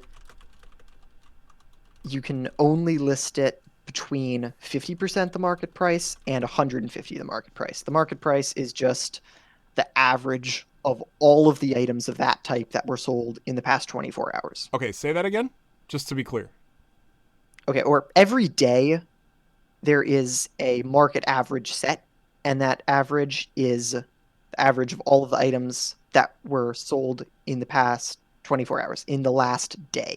Okay. And you can only set the sell price either 50% of the market price or 150% of the market price. So no more selling extremely overpriced modules on the market and laughing all the way to the bank. No. Okay, that sucks. That's okay. It minimizes on griefing a little bit, but it also takes away something that I'm kind of disappointed about, depending on if this is fixed with corp mechanics, of selling stuff to the corp for free. I think selling stuff to the corp is different. Okay, that's fine. So do you want to get into the second question now? Yeah, let's go. Second question. Okay, so I could totally I could just totally be going crazy right now, but I could swear somewhere I saw some information on a corp store so you use corporation credits. I know this is an existing currency. Okay. But so in this corp store, I'm pretty sure it's a system that's basically contribution points. It's a corp currency. You get this currency by doing corp quests, and all the trading between players in the corp and corp leaders, and the corporation itself really, is done through these points in the corp store. That's cool. So, yeah, there's a completely separate currency for the corp store. How do you get the currency though? I know there's more. Is it from like doing dailies or something? Or there's corp quests. Corp quests. There's that's right. Quests, yeah. But I'm pretty sure there's other stuff, but I just don't know what it is. But yeah, you can get it from corp quests. That Interesting. I know. Okay, so you run the corp quests, and then you get this money so that you can buy stuff from your own corp. Yep. Okay, whatever. Yeah, and you can sell stuff to your corp for that money. Gotcha. Okay, what about the compensation? Seiden, you said you knew about that. Yeah. So compensation. When you get your ship blown up, you get a kill mail. It's a mail that basically says, everything you lost. It gives a description of your ship, your fitting, and whatever. You can link that in corporation chat, and there is a compensation system where the corporation can just pay you the amount that you lost. The kill mail is calculated. I don't know whether it's based on market or the price you had when you fit the ship. It's probably based on market, Okay. but then the corporation can decide whether to pay you or not. Okay. And so yeah, it's just money. There's That's nothing cool. else. That's cool. Yeah. So it's not automatic. It sounds Nope. like you have to push a button. Cool. Yeah. That's But neat. that's all it is. You have to click a button and it automatically does everything else for you. Oh man, that's super cool. What about like insurance, like corp Oh, insurance? I don't know if there's insurance, but actually there's one more thing about the compensation part. Okay. You can also basically choose how much of the compensation to pay. So Oh, when okay. any kill mail is linked, anyone in the corp can pay toward that compensation. So That's if cool. someone loses, just pulling numbers out of nowhere, a 1 billion credit chip, you could have 100 people that pay 10 million. That's cool. That's cool. All right, So awesome, yeah, dude. Yeah. I, So I when I love lose that my when I saw flagship, you guys are all gonna crowdfund me another one. Okay. that. I'm Sure. joking. All right. Next question up. All right. The current skins on ships are pretty plain. Oh, dude, we talked about this. Oh, skins. They're asking about skins. They say we are well. Let's ask the question because the person that wrote it. The current skins on ships are pretty plain. Is this a sign you may go down the skins route to make extra money? Therefore, being able to keep the game less pay to win. And they said we are considering adding this kind of feature. Okay, wait, what? Hang on. Now I'm going to take apart this question just because I want to. Okay. The current skins on ships are pretty plain. Well, yeah, dude, that should give you an idea of how much you're going to be looking at your ship, right? Oh, man, look at that sexy blob of gray next to that really nice line of gray. I mean, yeah, dude, the ships look totally kind of homogenized color-wise. Like, if you... I've gone through some of the skin files or some of the textures in the Unity asset viewer, and they really are, dude. Like 90% of the color is just one color, and then it's got like some lines and stuff and some lights put in. But yeah, it is pretty bland looking. I agree with that guy. But then it's interesting. I know we talked about skins, and I don't want to go on this, but unless it's like super cool, like neon lights and stuff that really get some nice effects, I don't know, man. They got to look awesome. In other words, Yeah. because right now they are kind of blah. I agree with that guy. They have to provide something special. That's right. Not just look awesome. Yeah, engine trails. Ha ha ha. Yeah. All right, your turn. Okay. Will there be a drawback to using a ship that is outside your faction? The answer, no. Perfect. And we know why. There we go. And that's because you can cross train, and there are no like racial benefits to flying your own ships. Yeah, no faction bonuses, just bonuses to stats. Exactly. I think that pretty much covers that question, actually. Why don't you do the next one? Okay, so will every ship be viable in some way? Say, are tier 1 ships competitive against top tier ships of the same class, or will they get absolutely destroyed? So, answer for this is you can pass pilot license tests to unlock perks for ships. A properly equipped ship is more likely to defeat a ship of a higher tech. Okay, if that higher tech ship is equipped like an eggplant. So I guess kind of what that's getting at is it's not the hull that matters, it's what's on it that matters. It's not even what's on it. Well, okay, no, they do say properly equipped. They don't see skillfully flown. Yeah. I don't know how much skill is going to factor into this game, but I imagine there's going to be some skill. If you don't click your weapon button, I mean, you kind of ask for it.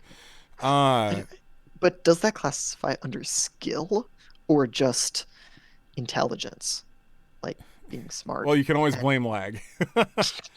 No, okay, so actually something interesting on this, which is kind of cool. The fact of the matter is you can only trade within your corporation up to Tech 2 ships. You cannot trade Tech 3 ships. Okay. So Tech 3 ships are going to have to be produced by yourself. Dun dun dun. Right? Like, this is cool Yeah. because this means that Tech 2 is going to be the meta. Well, okay, I should back up. Tech 1 is probably going to be the meta for a very long time.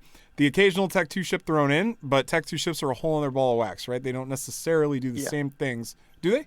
Do they do the same things? I think I Tech 2s don't. have different. I think they do a lot of the same things, but they might branch out a little more. Okay. So, not necessarily just going from one hole to the next tech is going to, Tech 1 to Tech 2 is going to be what you do. They're going to be different if they are different. Tech 3, though, is like the creme de la creme. And if you have the money, okay, go for it. But if you lose it, it's gone. Like, Oof. yeah. So I think people are definitely going to be flying the cheaper ships for now. And hopefully, if we don't get money printing for cash, I hope it stays that way for a while because that's always really exciting. I remember when Tech 2 and Eve came out, you couldn't even buy Tech 2 modules because the alliances were keeping them all to themselves while they were making them. Yeah. And then once people finally started like selling some of the Tech 2 stuff, it was so ridiculously overpriced that it was like, I remember a Cap Recharger 2 on the market for 18 million ISK. Okay, so just to give you an idea of how much the Tech 1 versions were selling for, the Tech 1 basic version was selling for like peanuts. It was like 50K. It's literally 50,000. It cost nothing, right? Then the top meta, the eutectic capacitor recharger, it would sell for like 4 to 5 mil. Now, we're talking about the Tech 2 version having more, it cost more to fit to your ship in CPU and power. No, CPU. Power grid was the same, but it cost more than the eutectic, and it gave you a, what was it, 2 or 3% bonus to actual capacitor recharge. Cost 5 times more than. It was ridiculous. And it was awesome because it made me so excited that if you were able to produce these, you had something going on. Like, oh man, it was awesome if you could produce Tech 2. I had I had a couple of Tech 2 blueprints. I had a Null L blueprint, which was ammo, and I produced that like crazy. Like, yeah, that was huge, man. I sold it too because I wasn't really in an alliance, and I had my own little production facility, POS, and I made a lot of money with it. And the other one that I had was a Hobgoblin 2, which I hate myself for selling because drones were big money. Anyway, back then drones were kind of different, but yeah, I had a Hobgoblin 2 BPO, and it was awesome because selling Tech 2 drones for a lot of money, it was just a way to print money. And then Invention came out, and then all that stuff tanked, so whatever. But good times, dude. I hope that this game keeps some of that for a while. I don't want us to just jump straight into Tech 3 right off the bat and forget that Tech 1 and Tech 2 exist. That would be sucky. The game moving too fast is never good because we don't, when we get the game, we want to experience the game. We don't just want to go from A to Z and the end. Yeah, and we don't want them to be having to add Tech 4, Tech 5, Tech 6. Exactly, yeah. Just to keep us entertained. So, okay, actually they need to be expensive. They need to be coveted in order to have weight. Yes, exactly. Well, I wouldn't say hard to get. They just need to have, like, when you lose them, there's like loss. Yeah. These take effort. Yeah, exactly. Yeah, effort, good. I agree with effort. Okay, so I think there's one more part of this question. So there's a big difference between flying a Tech 3 ship at minimum requirements and a Tech 1 ship at having everything maxed, like all the tech requirements maxed. Yeah, and not just talk about modules, what's equipped on the ship, but the skill or tech requirements for it, those passive bonuses. You'll if you have the max bonuses, you would probably make a Tech 1 ship able to rival a Tech 3 ship in terms of stats. If the Tech 3 ship didn't have many bonuses at all. Okay, I'm gonna counterpoint you. I know you are, because that's your job. I don't think so. Like, okay, so let's say that we know that there are skills for each weapon system, like small, medium, large. Yeah. And then the different weapons and stuff like that. And there's also like support skills, core skills, all that stuff. If you train up all the skills in the Tech 1 ship, then they carry over to the Tech 3 ship. You just need to train the Tech 3 ship up to max. So if we're doing a 1-to-1 comparison where the Tech 1 ship and the Tech 3 ship both have Mm-hmm. similar bonuses and the exact same functions for like super weapon and passive device or device or whatever it is, Mm-hmm. the Tech 3 ship should win every single time. Yeah, well, okay, so what I'm saying in the scenario that someone basically just rushed through all the licenses and managed to get their hands on a Tech 3 ship without having many of the Oh, core versus and the guy weapon that's skills. just training up the skill. Okay, yes. Well, Yeah, that I yeah, agree with then, because your ship is more than the sum of its parts. It's everything about it. It's the core so skills, it's the weapon it's skills. Yes, exactly. yeah, it's the sum of everything on your ship and your entire account. Oh man, dude, I hope that we get some people that are racing those and we shoot them. Heck yeah, man. Good point out Yeah, though. Good point out. Okay, I'm with yeah, you. okay. Whose Um, turn is it? Yours? Mine. I, yours. Okay. Question: what, if any, alien or NPC element will be featured in the game? And they said you will find advanced civilizations in this game, but they are quite different from the aliens in fictions. For more information, please follow our stories. So, okay, So, well, there's the going to be an question, NPC race. yeah, and my question is, what do they mean by different than the aliens in fiction? Well, they're saying they're not going Because to be I've like seen Martians or a something. but I've seen a lot of different aliens in a lot of different fiction. Oh, sure, yeah. You got like the xenomorph from So Alien, like literally the textbook definition of the scary alien. And then yeah, you've got like the Martians from like Mars Attacks and stuff like that, or whatever. There's so many different takes on it. They're saying here mhm, they're going to be quite different. Advanced civilizations, so that could be AI, that could ooh, be people hmm that are just really smart and look like humans. I mean, who knows? hmm it'll probably be pretty interesting lore wise, hopefully. For more information, follow their stories.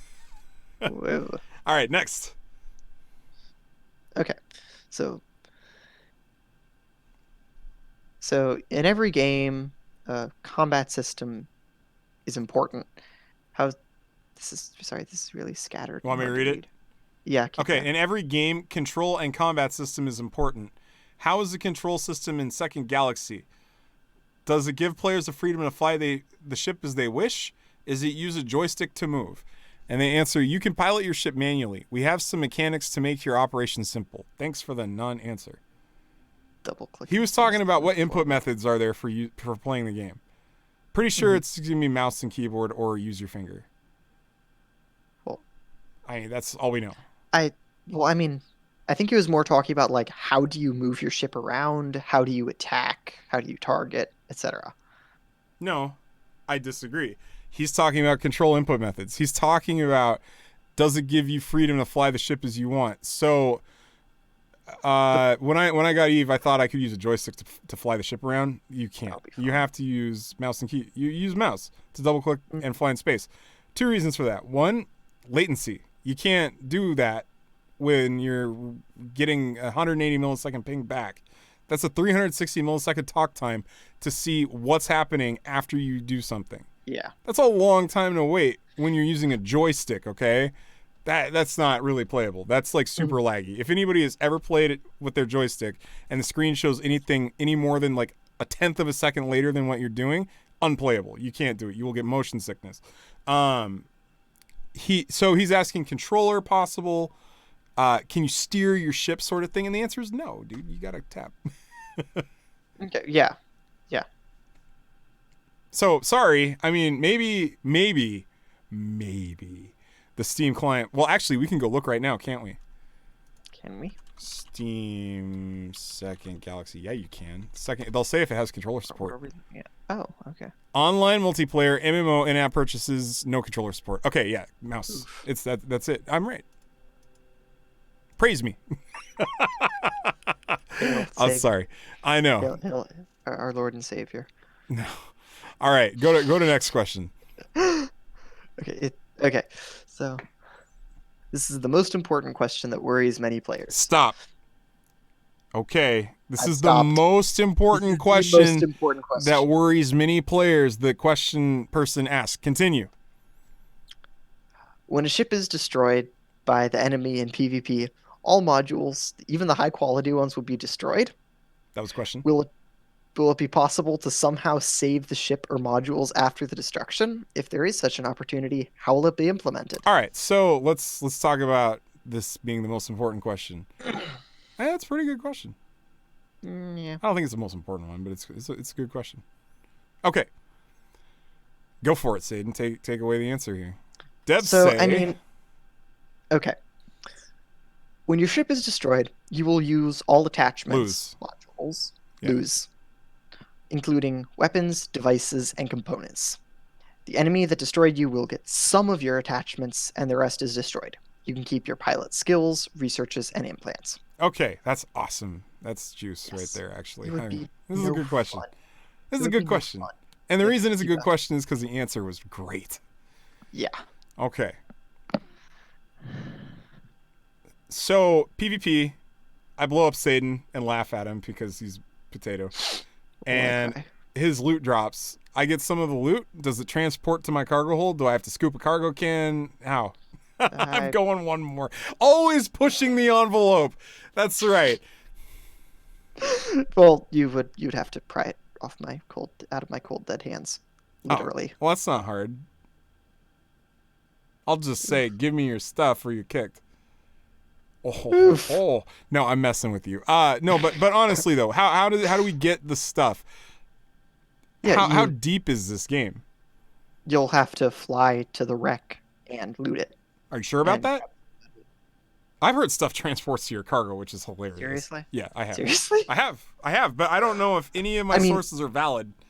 I haven't seen any PvE, but I've seen, PvP, but I've seen where stuff you have to do that in PvE. Okay then. If you get to So, fly I to a mean- wreck to pick it, all right, that's great. Yeah, I mean, so I assume it'll be the same in PvP, but who knows? All right. Now let's that's the answer to that question. Let's skip to you can keep your skills, research, and implants. Neat. So Keep implants. yeah, keep No implants. potting. That's good. You can't get potted in this game. There's only there's no pod. there's only a ship. So when your ship But is yeah. destroyed, I assume you teleport back to base, and then whatever. This is good because implants, from what we know, cost money. So it's a one-time buy and you're good. And I think implants might be a subscription now, is what my worry is. Oof. That's a big oof. Well, think about it. It kind of makes sense, right? Yeah, Yeah. it does. But Not really excited about that. that could be a pretty big imbalance Dang it, dude. depending on implants. I should have asked that no, question. don't start ranting. No, Okay. I should have asked the Just don't question. Start ranting Like, about pay. I don't understand. I'm taking my headphones off. I don't understand why. Like, why would they have implants be a subscription? You already charge us money to get like faster training and stuff. What about implants, dude? Let our implants be a one-time purchase, and then we bought them, because everybody wants that benefit that you get once and get to keep. Nobody wants to keep paying. God, I am going to be spending $150 a month on this game, and I can't afford that. So I don't want that system in the game. All right, done rant. Okay, we're good. Okay. Welcome back. Thanks, man. Yeah. Okay. So also, just Ugh. touching on that a little more, it could be that there are implants that you can get for free, and then you can just get better ones if you buy them. So Don't care. we'll see. Like, We'll see. I'm so bitter, and I haven't even know gotten you to must- play you the must be game the yet. Best. You must be the best, so you can't settle for anything inferior. It's actually very true. I know. It's tough, dude. All right. Can people camp and restrict use of jump gates? All right. The question, unfortunately, wasn't answered very well. But they said some devices can prevent enemy ships from taking a warp. You can warp disrupt people. But can people camp and restrict use of jump gates? Camp, they answered the question. Restrict, they didn't answer the question. Can you shoot jump gates and disable them? My guess is no. Yeah, Honestly. that would be kind of absolutely crazy. Now, let's talk about something that we do know that exists, and those are jump portals. So, jump portals exist in this game where you can tie two systems of sovereignty that your corporation owns together. Alliance. Alliance, yeah. Yes. So, Alliance can be in system 1, 2, 3, ABC, and Alliance can have system in 4, 5, 6, DEF, and you can, let's say that system is like 5 jumps away, all right? you can tie the two systems together like a wormhole with building a jump gate that ties the two systems together. That's neat. And then only your alliance can use it. That's very cool. So that makes backdooring difficult. Now, I have a question here, actually. So, is that restricted by distance? So, I if would your assume so. alliance Yeah. has No. has two systems like 500 jumps away, Yeah, can you teleport across the galaxy? No, Yeah. I don't think so. They actually like I have seen in-game pictures of this. There is a maximum range. It's a sphere or a circle at least. And yes. Okay. So I would like that, to know the limit then at some point. Well, yeah, we don't even know the distance of systems yet, dude. Let's slow down. that's true. Yeah, okay. All right, go next. Okay. This question, what? I most worry about murder hobos with cash shop ships and equipment preying on free players in starting systems. That's not even a question. Oh gosh, dude, who Honestly, wrote this? I just love the murder hobos. Oh no, dude, I'm done. Good game. Gosh dang, dude, that's funny. Okay, murder hobo. Okay, I'm gonna answer this one, because holy crap, we designed some mechanics to protect new players from the murder hobo. For example, some high security solar systems do not allow PvP. Interesting. Attacking other players in some solar systems will be punished by the police. Your ship is immune to damage for a while after taking a warp.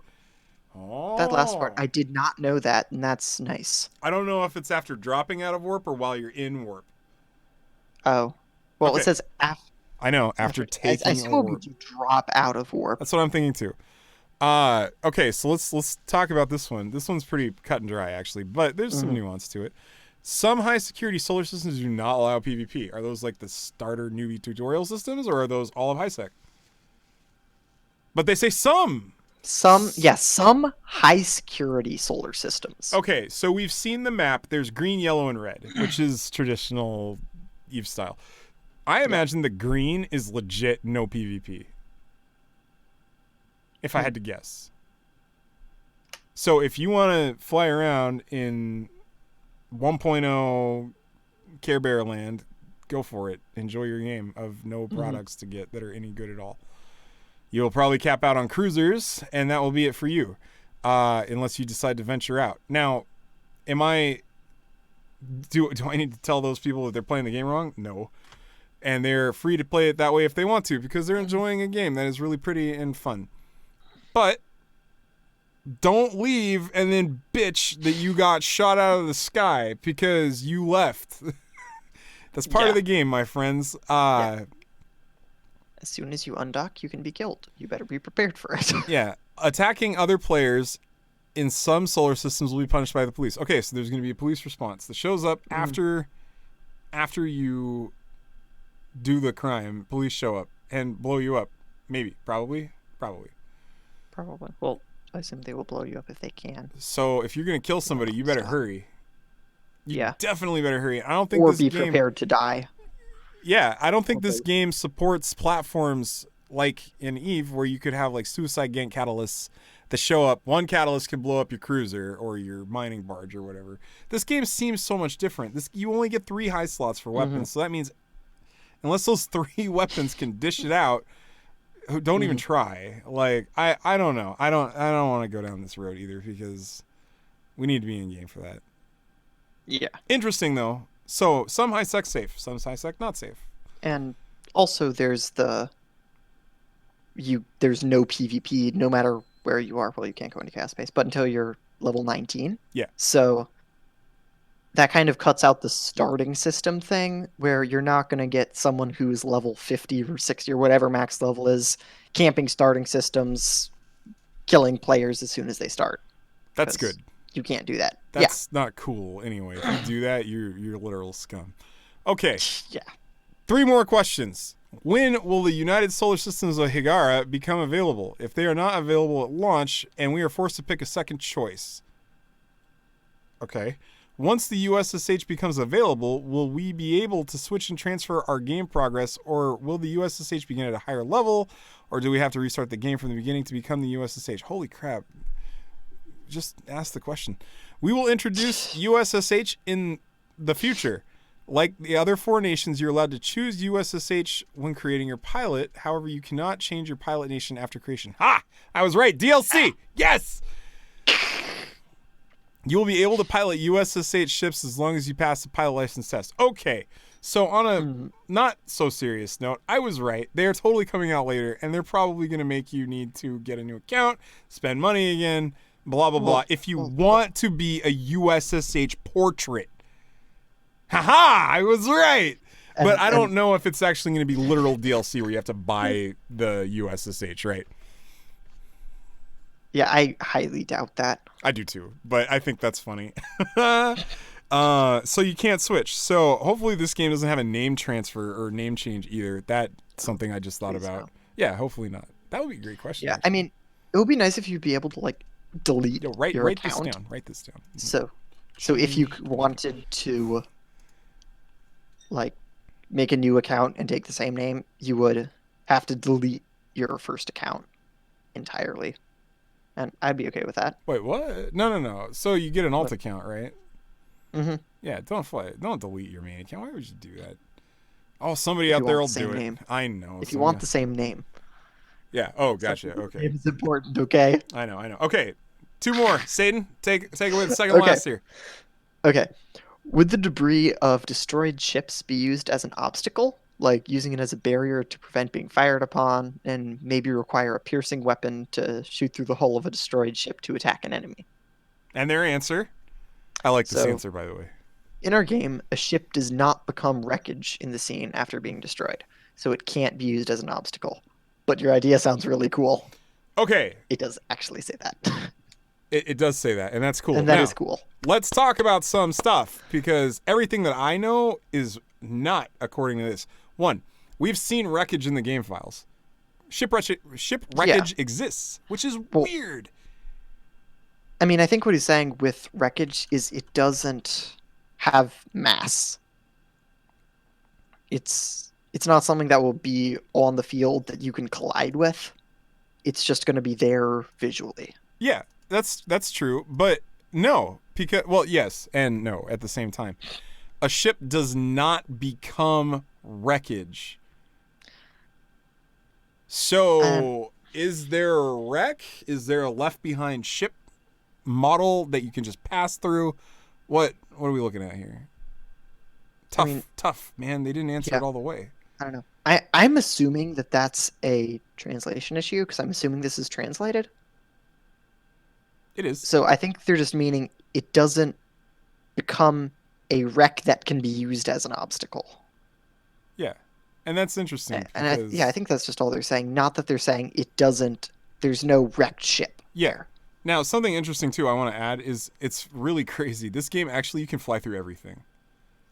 Stations, ships, whatever. Like, as a matter of fact, in the new player experience that they have for this game, when you start the game, I've watched some videos, you just spawn inside of another person that's probably sitting still, like, right where you are. So imagine when this game launches, okay, everybody?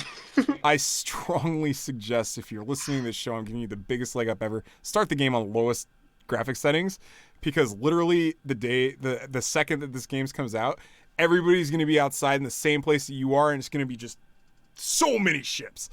And you were going to want your settings at the minimum for that period of time. Otherwise, you're going to just crash, I think. Oof. That's going to be so much stuff to render. Yeah, that's going to be crazy. Yeah, so keep that in mind. All right. But your idea sounds really cool. I like that they put that in there.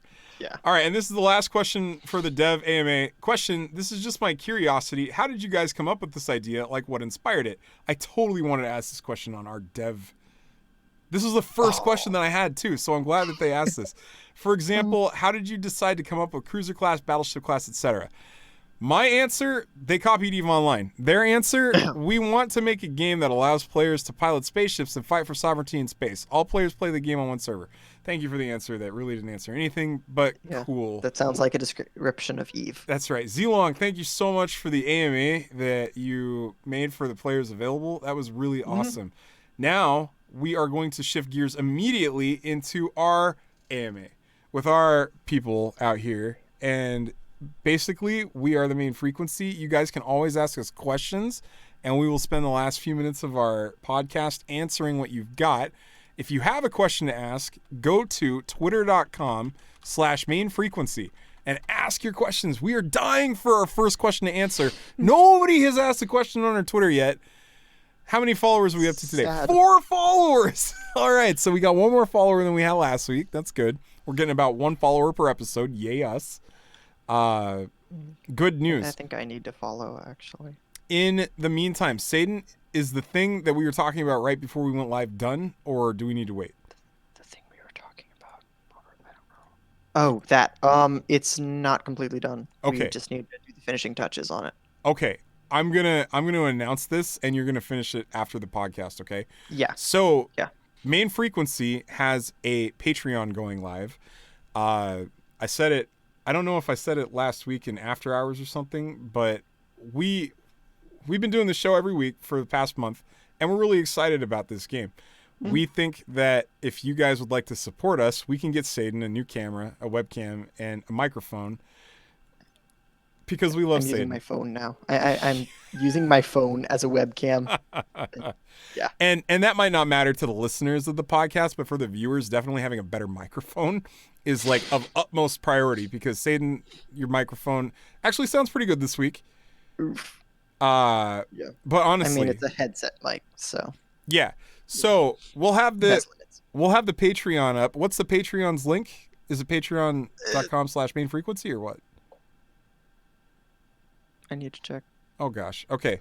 So yeah, and we'll be having some pretty cool rewards. Like, we'll give you guys a role in our Discord if you subscribe to our Patreon, or you can get behind the scenes action with us and ask some questions that we can maybe integrate into our stream, or you could even be on the show. Like, we have wanted to bring some people onto the show, but we really haven't known what to talk about because we've got so much content to cover already. And we'd really love to see a guest on the stream. So you can do that. What else do we had some other things too, but mostly just small stuff. It's really great. Yep. Like, definitely come and check out our Patreon when it's live. Yeah, and we'll have an integration into the Northwest Discord. So there will be a special role for some people, and also a channel to talk about and suggest ideas for the podcast. Yeah. Also, something that I was thinking about, we are going to be taking a poll on whether or not we separate out the Northwest Discord and the main frequency, or if the main frequency is just, Northwest, home of the main frequency. Like, we don't know.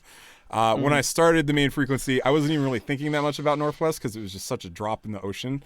Now, Northwest is becoming kind of a thing, and I like the show too. Do I separate them or do I keep them together? Like, who knows? Anyway, questions. Bring them to us, and we will answer. If you have questions, please post them now, and we'll see what we can answer. I saw some questions up above, actually. Let me scroll up here. Couldn't Subcorp still fight on the same side in an alliance without threatening sovereignty? Otherwise, it's effectively 150 cap on battles. Okay, so I've got some really crazy information for you. Solar systems have a 1,000 person cap. No more people can enter the system after 1,000 people are in it. What does this mean, Siigari? Well, what do you think it means? Somebody threatens your sovereignty, go jam it with people and nobody can fight you. Alts. No, I'm serious though. What? Who thought this up? Like, this is such an oversight, and I think it's funny because it is a massive alts. Yes.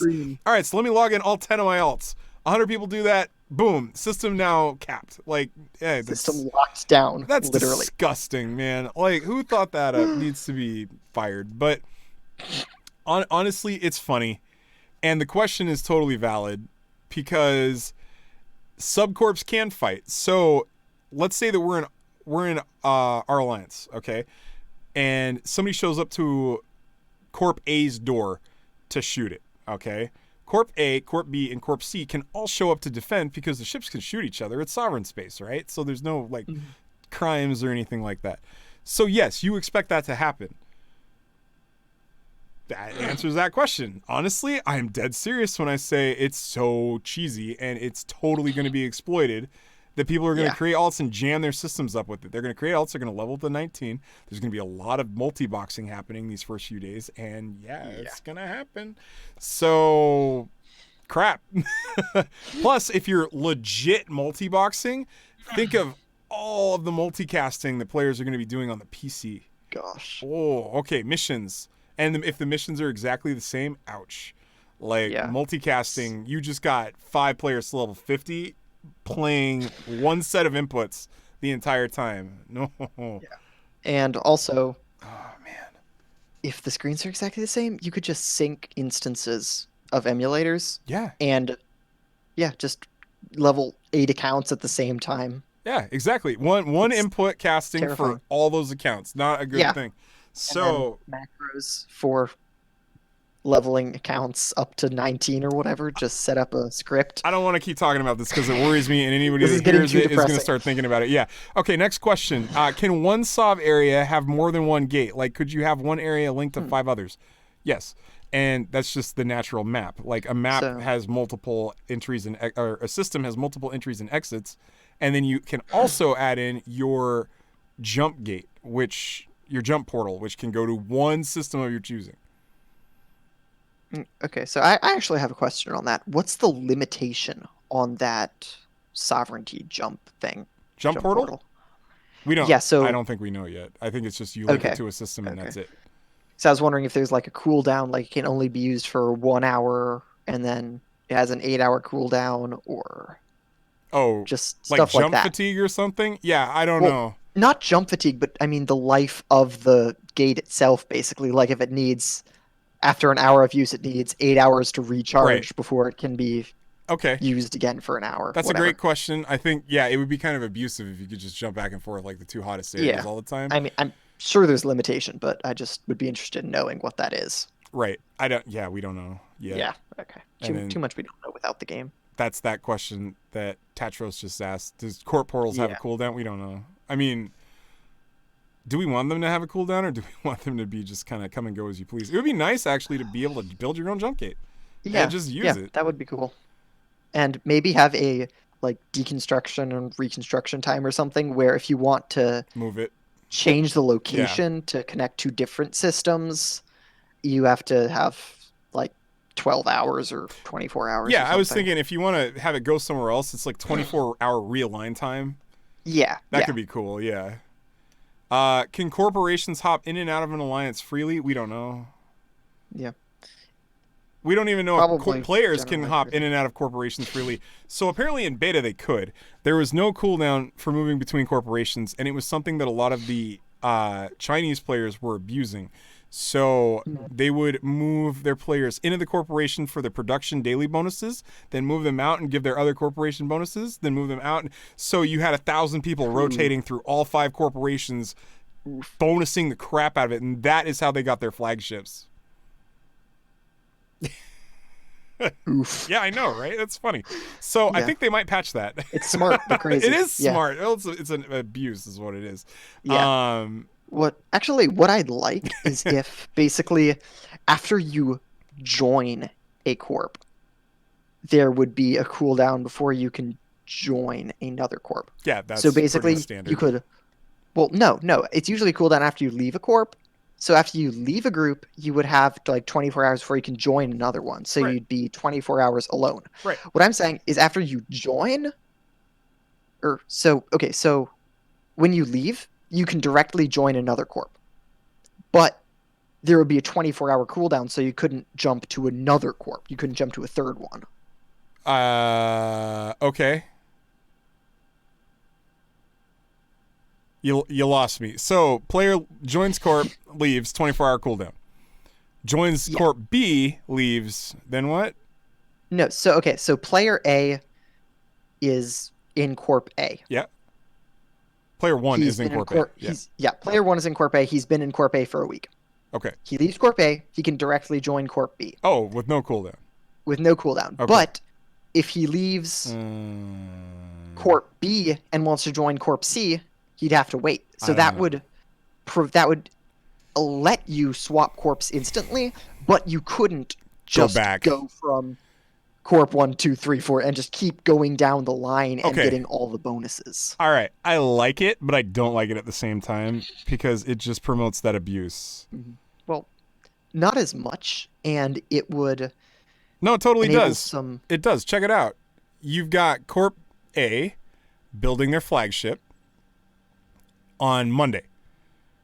And Yes. then all the people from Corp B jump into Corp A. All right? All the people in Corp A jump into Corp B after they build. Then on Thursday, they switch because their cooldown is up.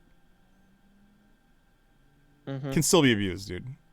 It can still be abused, but it's not as much, and It's not makes as it a little more egregious, useful. basically. Yeah, I hear what you're Yeah. saying. Yeah, basically it allows slightly more freedom in swapping and using those swapping strategies, but it doesn't give so much that it's ridiculously unfair. I don't know. I mean, the whole idea is that anybody can show up for a fight. This really, I think, is going to come down to the system that I think is so perfect that I was talking about earlier, and that is that corporations are capped, and you have to fill them in order to get all the bonuses. Overstuffing them with people moving in and out of the corp seems like cheating. I don't want that. I just don't want that. I think there should be a cooldown, and if you leave, you gotta wait. Like, most definitely. That's my 2 cents anyway. All right, what are the in-game features of how we can track corp member locate? No idea. Do you know? No idea. I mean, there's an in-game chat, so you can see, I assume, who's online at that point, and then they can link their location. Yeah. And That's I cool. mean, there's Discord, so you can annoy them. Man, I'm spamming really in excited to Discord. see how the UI works. Like, how clean is it? Yeah. How smooth? Can you just link stuff? Is it going to be just like Eve, or is it going to be slightly different? I know there's stuff you can link. Like, I know you can link kill mails. That's yes. Yeah, I don't know about anything else, but Like linking modules or ships or system names or anything. Yeah. or fittings or whatever. But since they have already put in the ability to link one thing, and they're obviously taking so much from Eve, it would really make sense that you'd be able to link a lot. The one thing I do really want, though, is that you can have corporation fits and fits to share. That'd be cool. We need That's a that. little off, but Definitely yeah. need that because that helps the players that aren't necessarily caring to keep up with all the strats able to just like, okay, fit and go. Like that would be so good. Oh man, look at this question. I don't even know if I want to ask this question. Shoot, dude. What are you both looking forward to? What are you both most looking forward to in the game? You answer first. Oh gosh, I was gonna say you answer first. That's right. I gotta think about it. That's why I gotta so really do think. Okay. I am looking for a. Okay, this is gonna be really shallow. I'm looking for a game like Eve that's not Eve. Yeah. Mine's kind of similar. Just Oh well, I really, actually got the. I'm answer. looking forward to playing the game, like just experiencing the game. That's what I was because gonna say. I loved Eve. I spent several years on Eve and had to drop it just because it was too much of a commitment. I didn't have the time to sit in front of my computer. But having a game that I can pull out on my phone, it just is so much more accessible. And I'm just looking forward to the entire experience. The freedom of being able to do whatever I want to do, the freedom of, well, I don't know if it's freedom, but just the experience of flying in a fleet with hundreds of other people, going totally crazy, and yeah, just everything the game has to offer. I'm just really looking forward to. Yeah, man, I'm totally with you there, and I think that currently in our gaming culture, there's a lot of this pre-order founder and pre-release packages and stuff like that, where you spend hundreds, if not thousands, of dollars to get some of the contents in the game before it's even out yet. This game doesn't have that, and that's super cool. And because of that, that means that when everybody starts this game, we're all going to be on equal footing. to make a game happen, and that's exciting. I remember back when I started playing EVE Online, and my first week or so, I bumped into a player. I was flying my little Atron frigate. It was just like one of the first ships that you can fly in the game. I bumped into a guy that was flying a Megathron Navy issue. Okay, Megathron Navy is a big ship. It's black. It looks amazing, and it's one of the flagships of the Galente fleet, right? I remember, I have the screenshot even. I could pull it up in our Discord later. But it says, "Oh, I'm excited. That's the ship that I'm getting." And I said that in like this bright newbie voice about, "Yay, I want that ship." Dude, that ship was so expensive back then. Almost nobody had that thing. It was like you were care bearing for months to get the money to buy that. And it was cool because back then, everything was so big and unknown. Like, I didn't know anything. It was huge and unexplored, and my fits were bad, and I dual tanked my ship, and I threw on extra fittings in high slots because I had space and didn't know what to do. And it was literally the worst. I was so bad at the game. Honestly, don't take this out of context, because what I'm about to say could totally be ripped out of context. I look forward to being bad at a game again. Like, to where I don't know what the right answer is necessarily. I want to be able to figure it out. Part of me is sad that I missed the beta because I don't have that advantage that some of those players do. And part of me is frustrated that my alliance mates are already telling me this is what works really well and we should do this. It's like, I haven't even got to experience this yet for myself. Like, I want to know. I want to experience. I want to be bad at the game. Let me figure this out on my own. This is something that my wife tells me all the time when we're playing games together is, stop giving me the best build. Just let me figure it out myself. I totally want to be a part of that action, if even for a month or two, But I know that we're racing Sov, and I'm going to go and experience the end game at the very start, and that kind of sucks. But at the same time, I'm going to have plenty of time to kind of just figure it out on my own too. So I'm really excited for that. Having that again is great. So many games that come out nowadays are games that people have already played, and they're sequels because they're comfortable with the IP. And it's just little changes on a theme. It's not brand new game, right? Second Galaxy is changes on a theme for EVE, but it's not EVE. And that's exciting. So I get to be able to experience that again. I was so bad when I started EVE. I had no idea what things did. It was funny. I kept my civilian Gatling railgun on my ship that the Velator gets because it was cheap and it didn't cost anything. Like, okay, yeah, I can still do 5 DPS with this gun. That's nice. 5 DPS did nothing. But yeah, it was, whatever. Gosh dang, dude, that was so long ago. I don't know. Another thing I'd like to say is just that this game is entirely groundbreaking in the mobile market. It really is. Like, these days, we're just swamped with all these idle games. Games you log in, play for 10 minutes, and then let sit. Or games with autoplay that you just have sitting open on your desk while you work and they do stuff. Yep. Check in every 10 minutes or so, yeah. Yeah, but this is a game that it doesn't just have the grind, where it's not just manual grind. There's just so much strategy, thought, planning forward, working with other players. And although it's nothing new with PC gaming, it's practically revolutionary with mobile gaming. And I think it's awesome for all those people who haven't really had access or time for PC games, that they can get to experience that same thing that so many people have experienced with a PC game.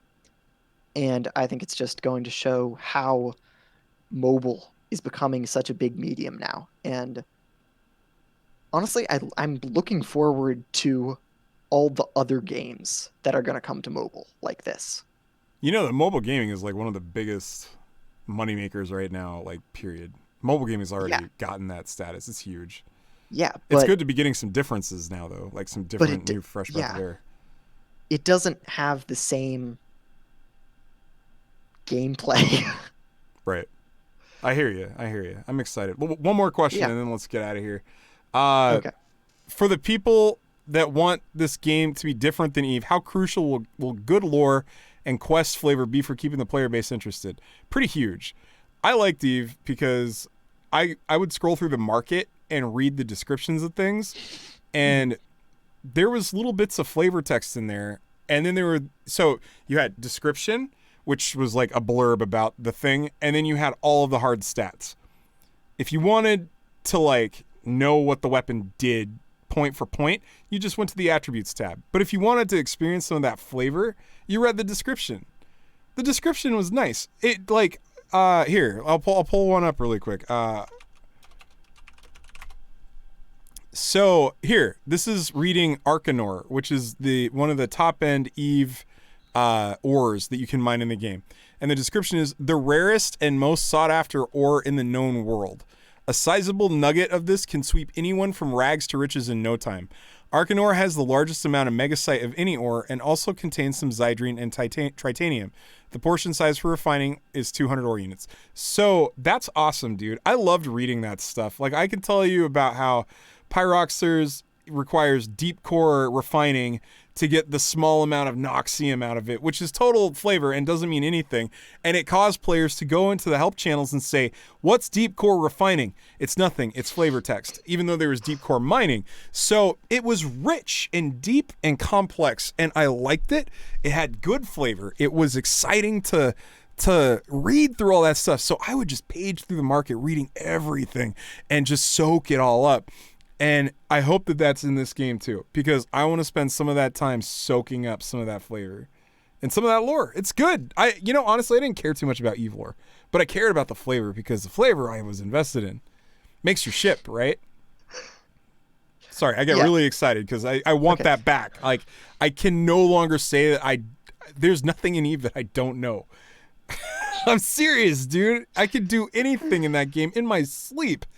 I can't do that in this game yet, and that's exciting. Mm-hmm. And so, I mean, my thoughts on the good lore and quest flavor. Honestly, I don't particularly care about the quests or whatever, but I would love to have lore just scattered around. So, like, one of my favorite lore experiences was Warframe. Honestly, people hated the Warframe story quest lines because they were so fragmented and information scattered all around. I loved that. Yeah. Because I loved gathering all these fragments of information and putting together this story. And like you have seemingly unrelated things that then come together and they form part of this entire story. So I'm not really for that storyline progression where you go from A to B to C. I'd much rather see scattered side quests, items, stuff to find, like flavor text, and all of this builds together into the story of the universe of Second Galaxy. I don't want to just spoon-fed to me through the quests. I want to be able to find it out myself. Right. Exactly. I'm totally the same way. I want it. That's why I'm saying I don't want it given. I want to go get it. I value that experiencing that first find. Everybody does. That's why they play games. So somebody who's never played Second Galaxy before, after the game has been out for a year, is still not going to know the same things that you or I did when we started playing it. They're going to be new to the game. And I think that the internet has made games very small. It's so easy to transfer information now. You don't have to buy Prima's strategy guide anymore. You just you just talk to people. What's the best build for this character? And you look at the wiki. Exactly, and you read the wiki. Exactly. It's so small now. You can start a game and know how to play it almost before you've played it. And it's going to happen with this game too, and that's fine. But for right now, heck yeah, experiencing it. Savor it, because you only get to do it once. Definitely. Oh my gosh, we've run for 2.5 hours, dude. What is wrong with us? Next week, 3 hour before game launches stream. No, I don't know. Like, oh man, we went on for so long, dude. All right. I'd love to do a before launch stream though, honestly. Well, let's do it, dude. That would be fun. We can do Yeah, it. let's do it. Let's sign off here. Everybody, Okay. thank you so much for being a part of episode 4 of the main frequency. We had a lot of stuff to talk about today. We're We excited had for a lot of fun talking about it. yeah, we're excited for the game to launch September 10th. You guys be there. It's gonna be the launch. We've got our next episode coming out next week. We don't know if it's gonna be airing on Saturday or Sunday. But stay tuned. Jump into our Discord for more information. And yeah, we've got our Patreon coming soon. We will post the Patreon link in our Discord and also in the podcast show description. So if you guys are using Apple Podcasts, Google Podcasts, whatever you've got, Spotify, we'll try and get it out to you guys. Thank you so much for being here. We look forward to seeing you next week. Have a great Labor Day if you're in the United States, and we'll see you next week. Adios, everybody. Farewell.